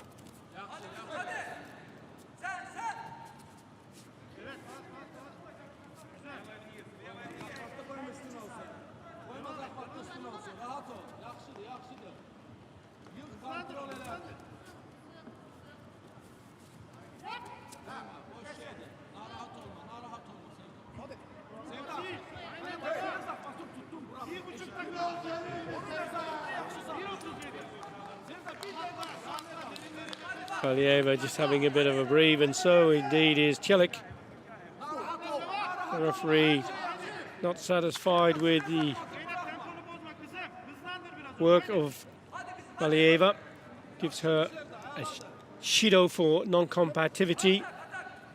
She was trying to waste a little bit of time here, but now she's not. She's on to the case here.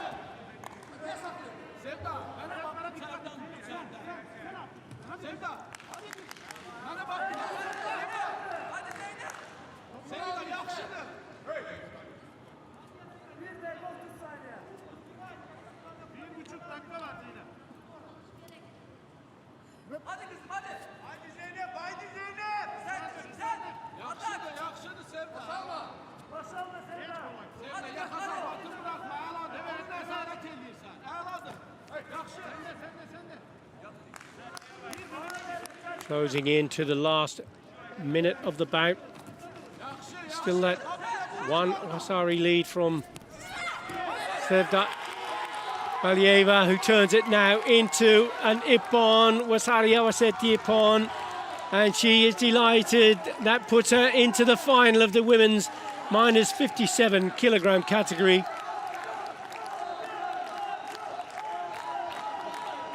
Proved too much for Zeynep Celik.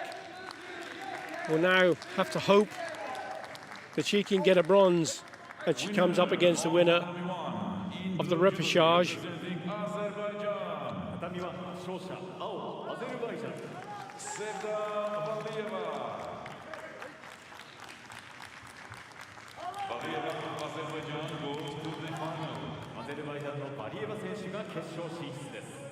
Representing Turkey, Celik will compete for the bronze.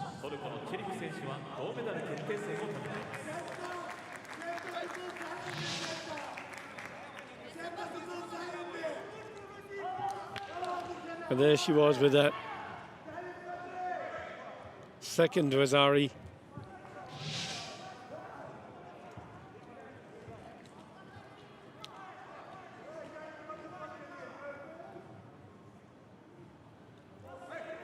The other women's minus 57 kilogram semi-final between Uzbekistan and Brazil. This is Lucia Araujo.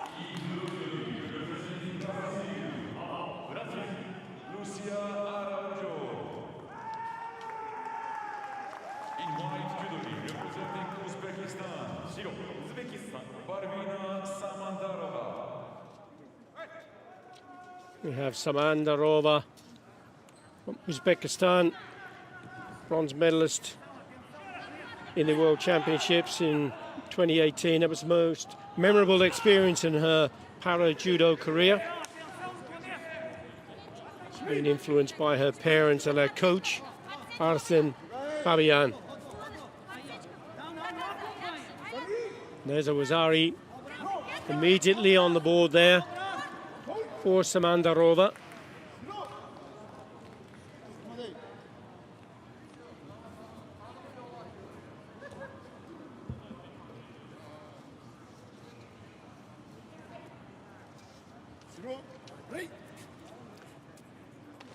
All over.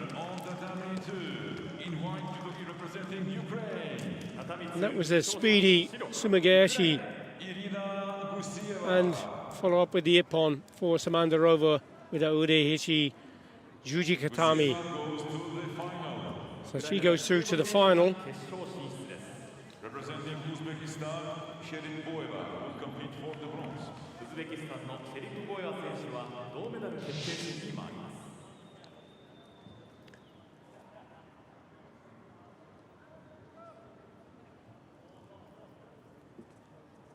And there's the tap out.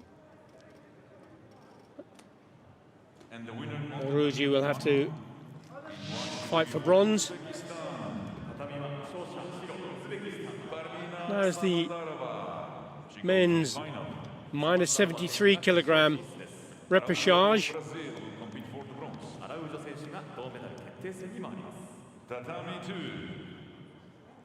Next semifinal for women under 16. This is between Germany's Nikolai Kornhaus and Ukraine's Rofat Mahmudov.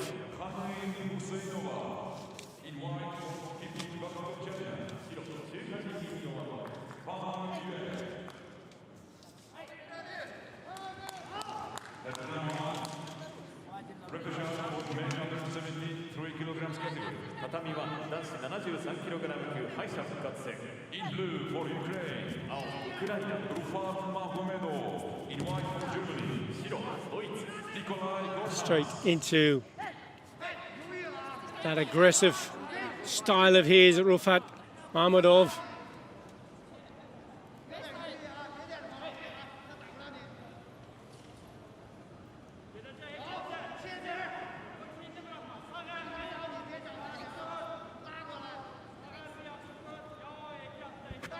Referee Iona Babuic of Romania.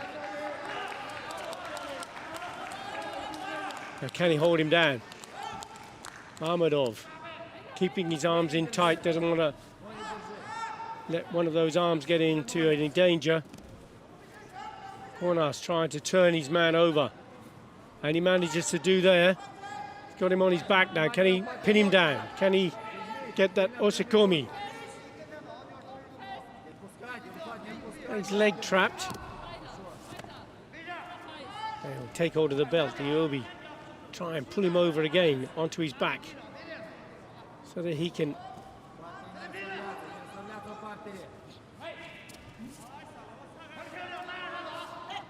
tremendous amount of energy be expended by both of these judoka.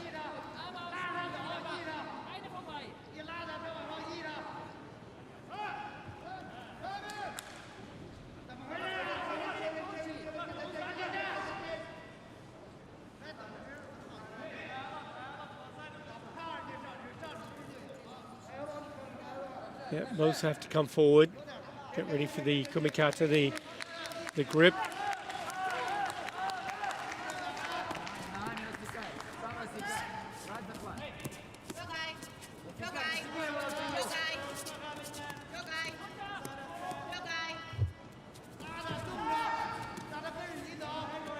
Chopping down.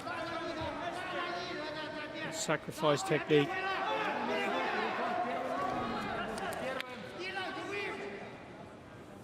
Things are fairly even at the moment in this bout.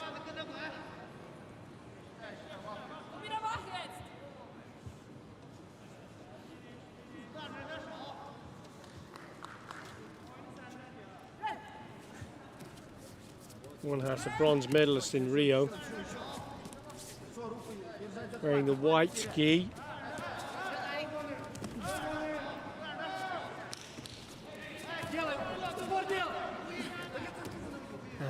Mamedov on his back. Both escaped again, out of danger.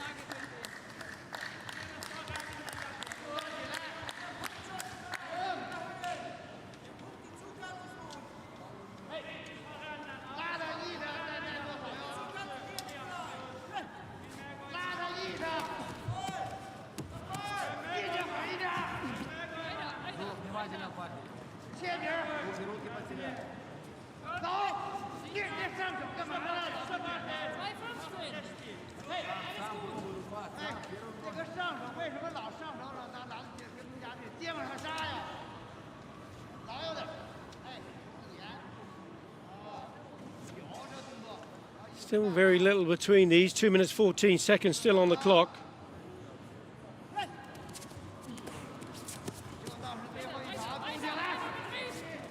And Mamedov trying to get the commanding position as Kornhaas is again on top, trying to turn his man over. Mamedov just spins around out of trouble.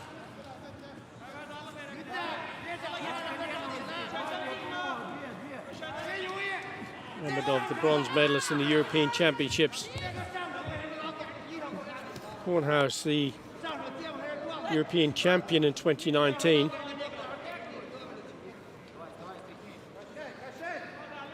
Quite evenly balanced bout between these two.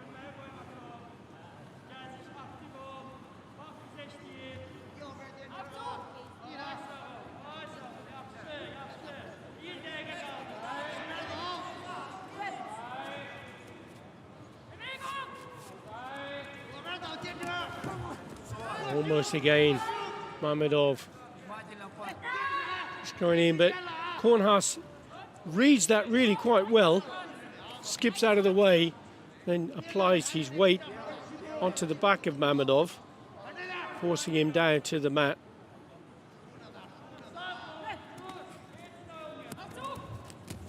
Tries that Makikomi, but couldn't get it off.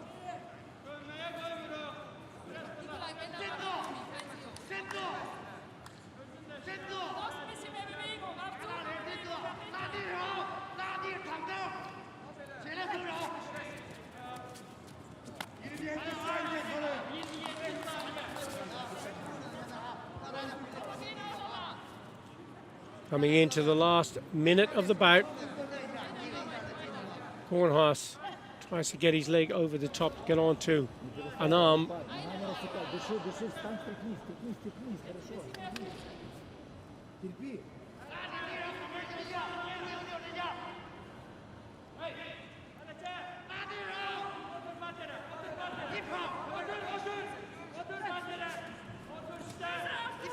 Still nothing between these two.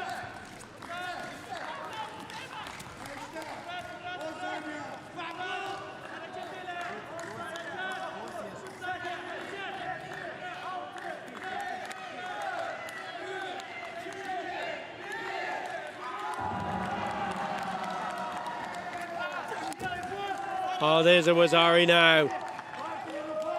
Excellently performed there from Mamedov. Now, can he keep his man down? Can he get the clock ticking. No, he can't. Referee calls mate.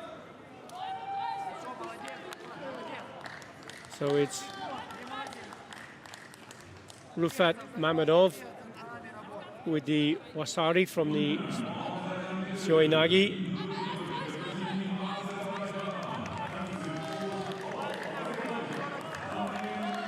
.39 seconds now. Nikolai Kornhaas will have to come back in, but Mamedov still being looked at here for Shido.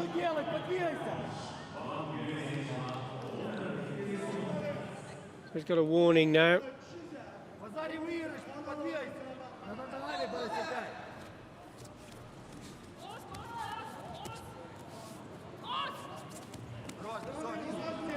Kornhaas sweeps back onto his back.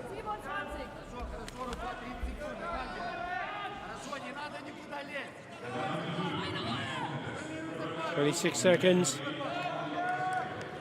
Mamedov still has the Wasari lead. He has the Shido against him for the false attack. Once more, Kornhaas tries to wrap himself around the arm of Mamedov.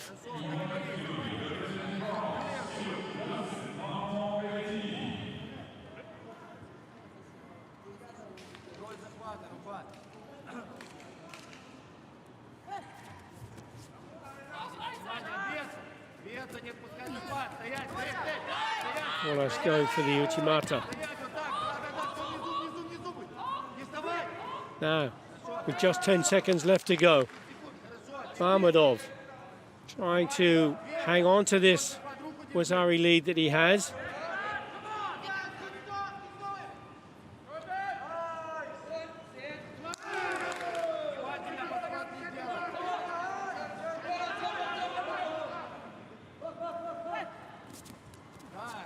Again, straight in for an attack.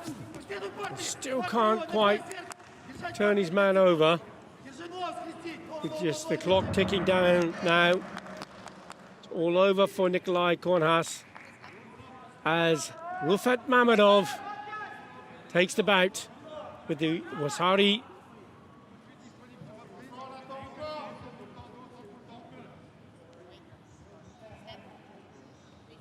Exhausted by the encounter.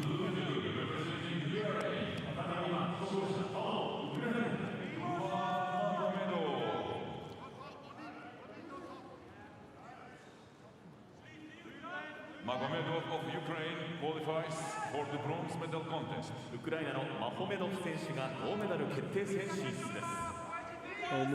Mamedov now will be fighting for bronze, having won the repechage.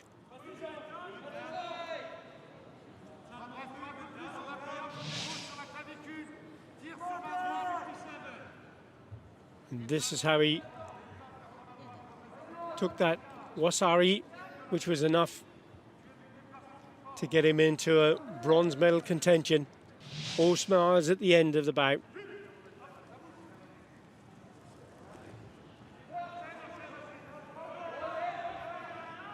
Getting ready for the final of the repechage. Repechage final for men under 73 kilograms category on tatami 1. Tatami 1男子73キログラム級敗者復活戦。In blue judo representing Japan. 青日本永井高政。We have Nagai Takamasa. Representing Lithuania. 白リトアニア。Osvaldas Bareikis. Osvaldas Bareikis of Lithuania. Final of the repechage. Winner going for bronze.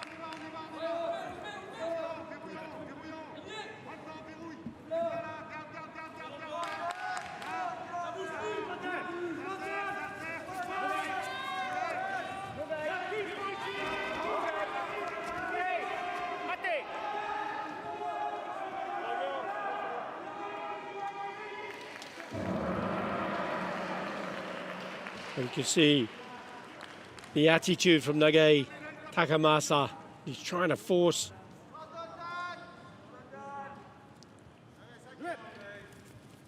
his will onto the opponent. philosophy, never give up until the end of the match. Oh!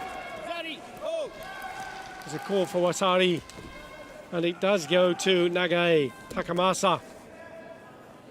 He's continuing with the groundwork. Referee stops the bout though.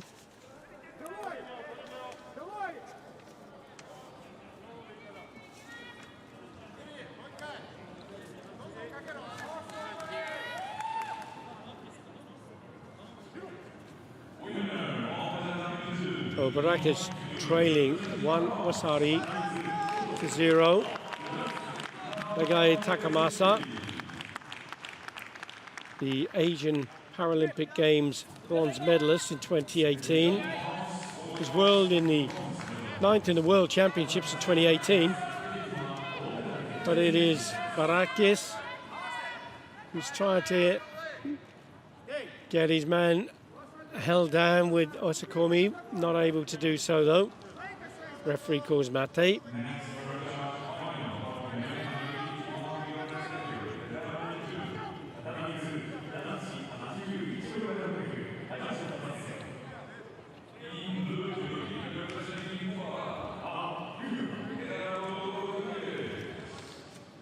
For those of you who may have only recently joined us, we're in the Nippon Budokan in Tokyo for the Tokyo 2020 Paralympic Games. Oh, there we go. That was turnover there to equal the score now from Valdez Bareikis.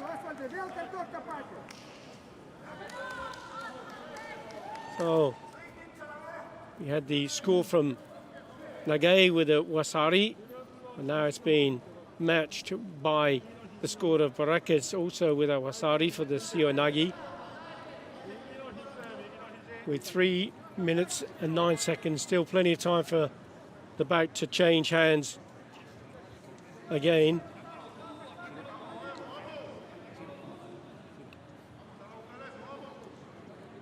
Referee Victor Avasi of Hungary, not satisfied that Kumikata is correct. Yes, yep, he is now.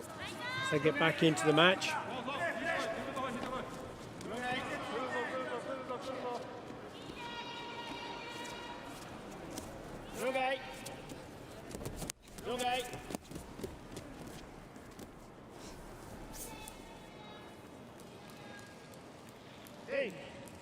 Bareikis tried to turn over Nagai, wasn't able to. Referee calls mate, back to the centre.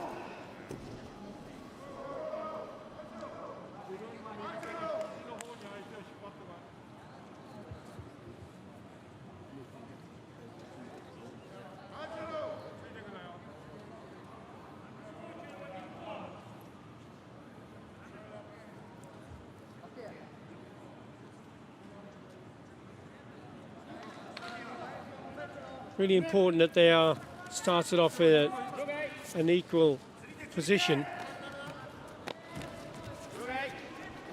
The rules for judo are pretty much the same for both sighted and visually impaired. There are some minor changes, and one of them is the kumikata, the grip at the beginning of the bout, and each time the referee calls mate.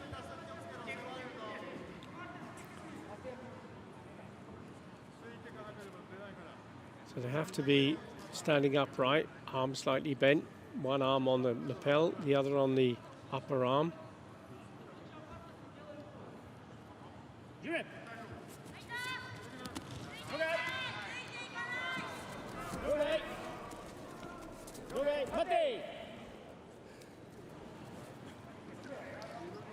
So action can continue off the mat, providing there is an attempt at attack,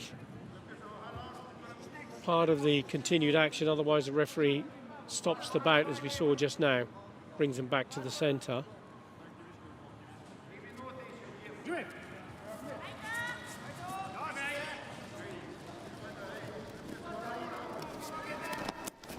Oh, very close.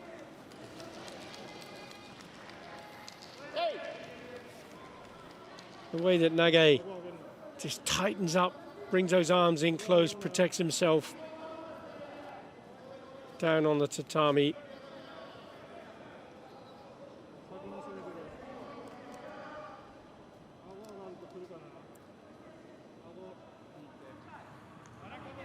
It's about halfway through the bout. Still all even. There's a Wasari. No, he called, sorry, called Mate.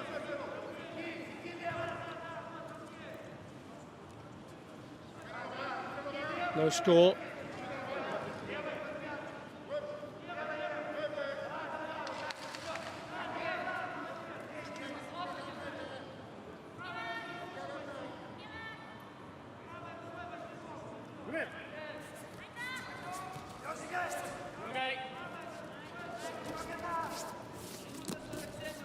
We go into the last 2 minutes of the bout. Once more, Bareikis trying to do the throw, and again, Nagai closes down.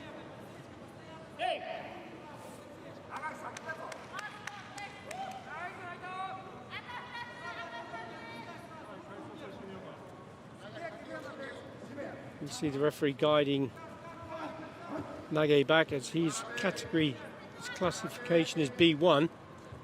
And that red dot that you see on his sleeve signifies the fact that he is indeed blind.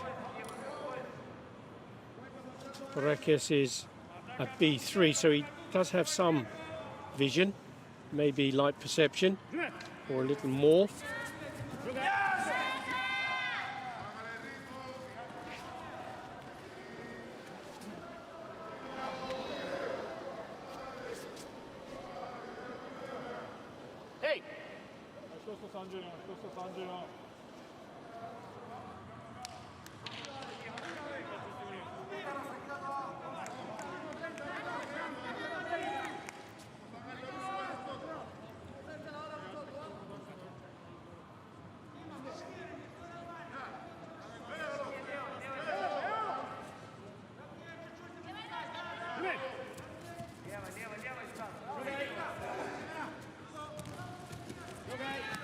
Very little to separate these two.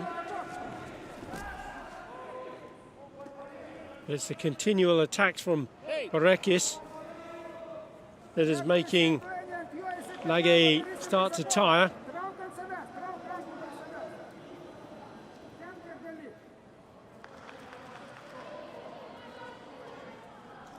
But there is a very speedy style from Nagai on occasion. He can spring that trap. He's got 1 minute 20 seconds left of the bout to do it.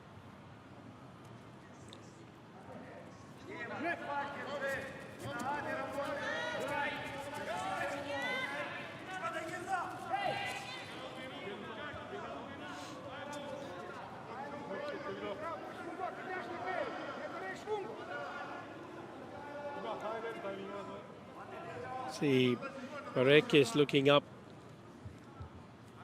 to the ceiling there. He's obviously starting to feel it as well. If it is 1-1 at the end of the 4 minutes, we'll go into golden score. That would be the first one to score any point would win the bout.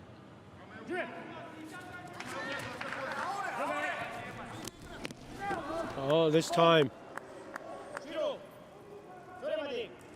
Maybe that the attack there from Bareikis on this occasion was successful. He gets the ippon, turns his man over. It's Tsunoi Seoinagi. And he takes the win. So that tenacity from Valdez Bareikis was sufficient to win the final of the repechage. He gets it now to go again for a bronze medal.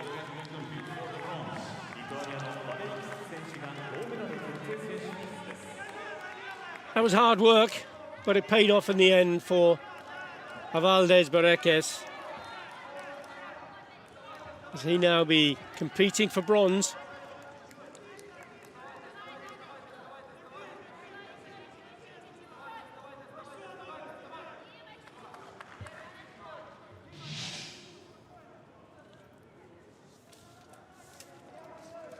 And that's how he did it. With that drop, Nagi, as he drops down there, rolls his man over, keeps pushing forward. Puts him in a great position now, going for bronze. He'll have a little chance to recover as well before he has to fight for that bronze. As we're going to move away from the men's category into the women's women's minus 57 kilogram repechage final. In blue judo gi, representing Kazakhstan, Iaia Fedossova. In white judo gi, representing RPC, Natalia Ovchinnikova. Referee for the bout, Artur Fando from Belarus.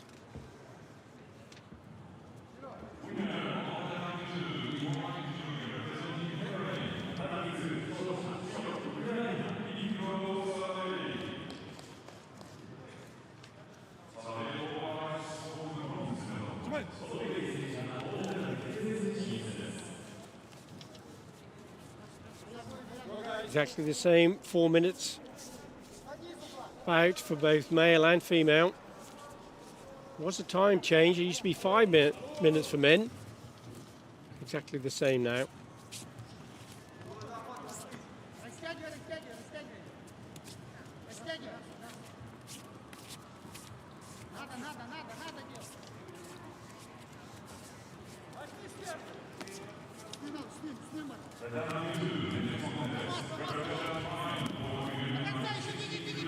There's Fedossova. Trying to get that strangle on, but she not able to. The 20-year-old from Kazakhstan.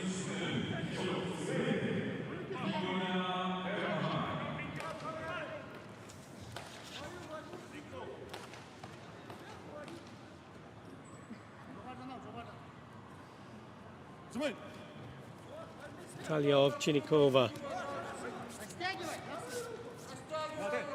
She got into judo after being lured by a classmate who showed her the exercises and throws, and she found that she really liked it. So that's her reason for getting into para judo.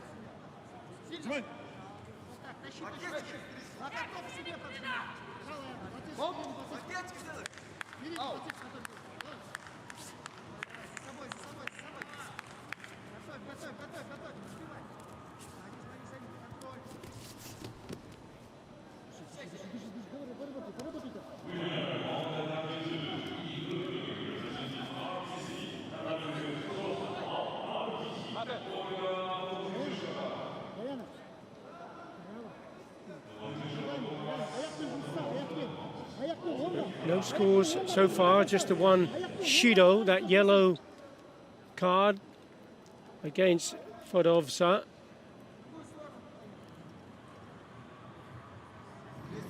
Fedossova holding on the same side, so she can't do that. Have to be one arm on either side, unless there's an immediate attack. She's trying to go for a strangle here, but Ovchinnikova holding tightly down. Try and trap her. Now, can she turn this around? Referee allowing the match to continue.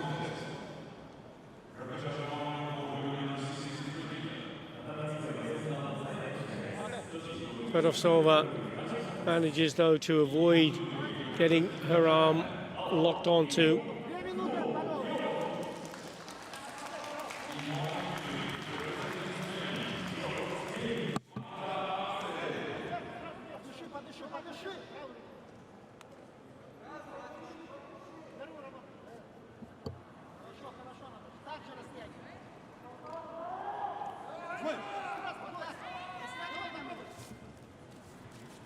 Halfway through the bout, still no score, just the one Shido difference between the two.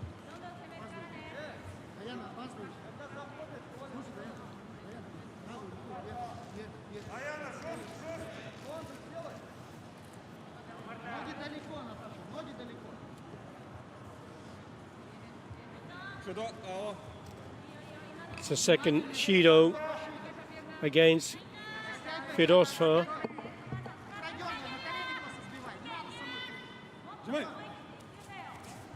This time it was for non-combativity. Referee not satisfied, she was putting in enough effort.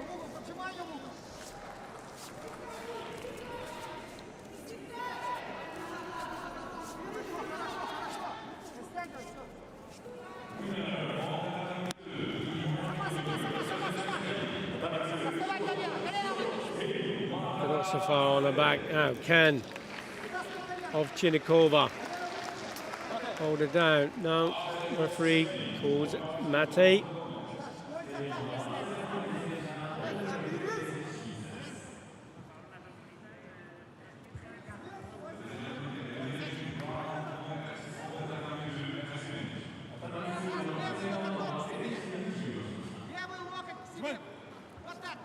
Final of the women's minus 57 kilogram repechage. Winner of this bout goes through to fight for bronze.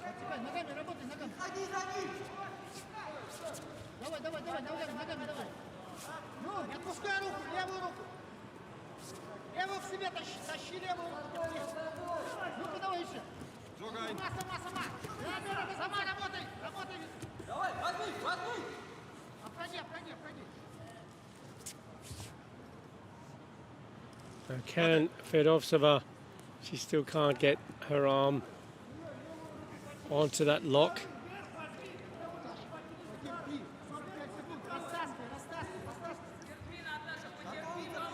.45 seconds still to go, no score.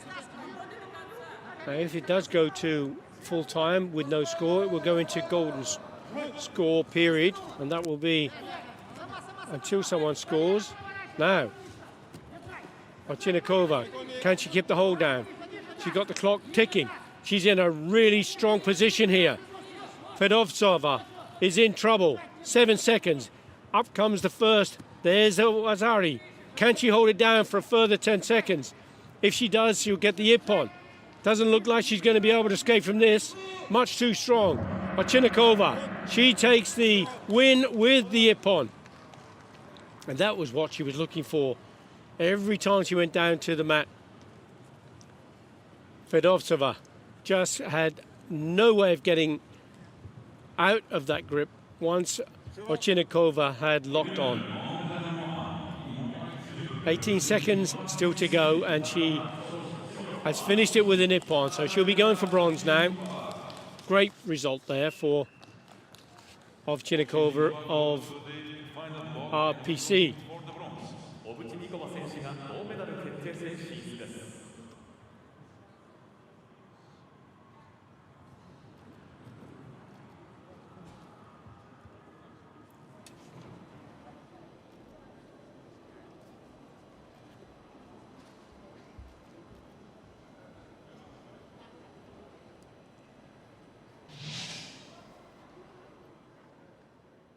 Here's how she did it. Clamped on there.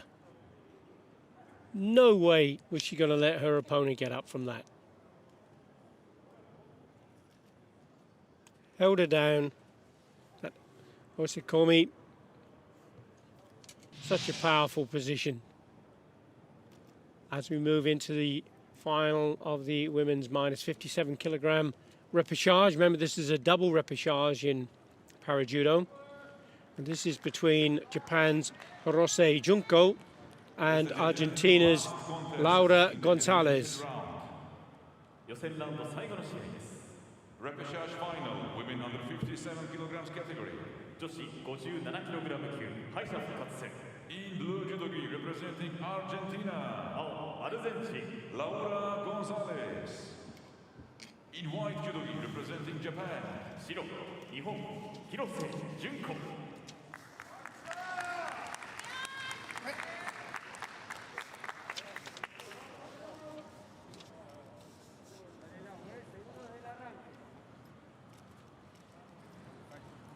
Hirose Junko relocated back to Japan after meeting her husband.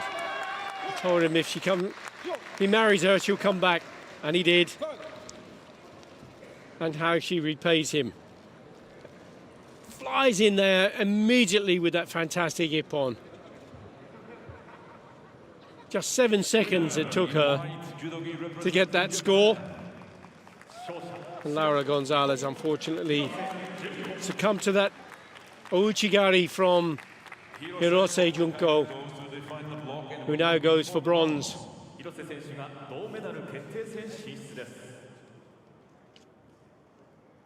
Ladies and gentlemen, this was the last contest today in the elimination rounds. We remind you that final block today starts at 4 p.m. So, as we heard there from the ring speaker, that was the last bout of the session. And this is how she dived in there to get that ippon. Hirose Junko takes the ippon and confidence into the bronze medal bout later in the program.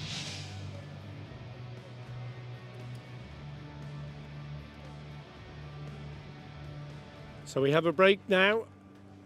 Thank you for watching, and make sure that you don't miss any more of the fantastic para judo from the Nippon Budokan.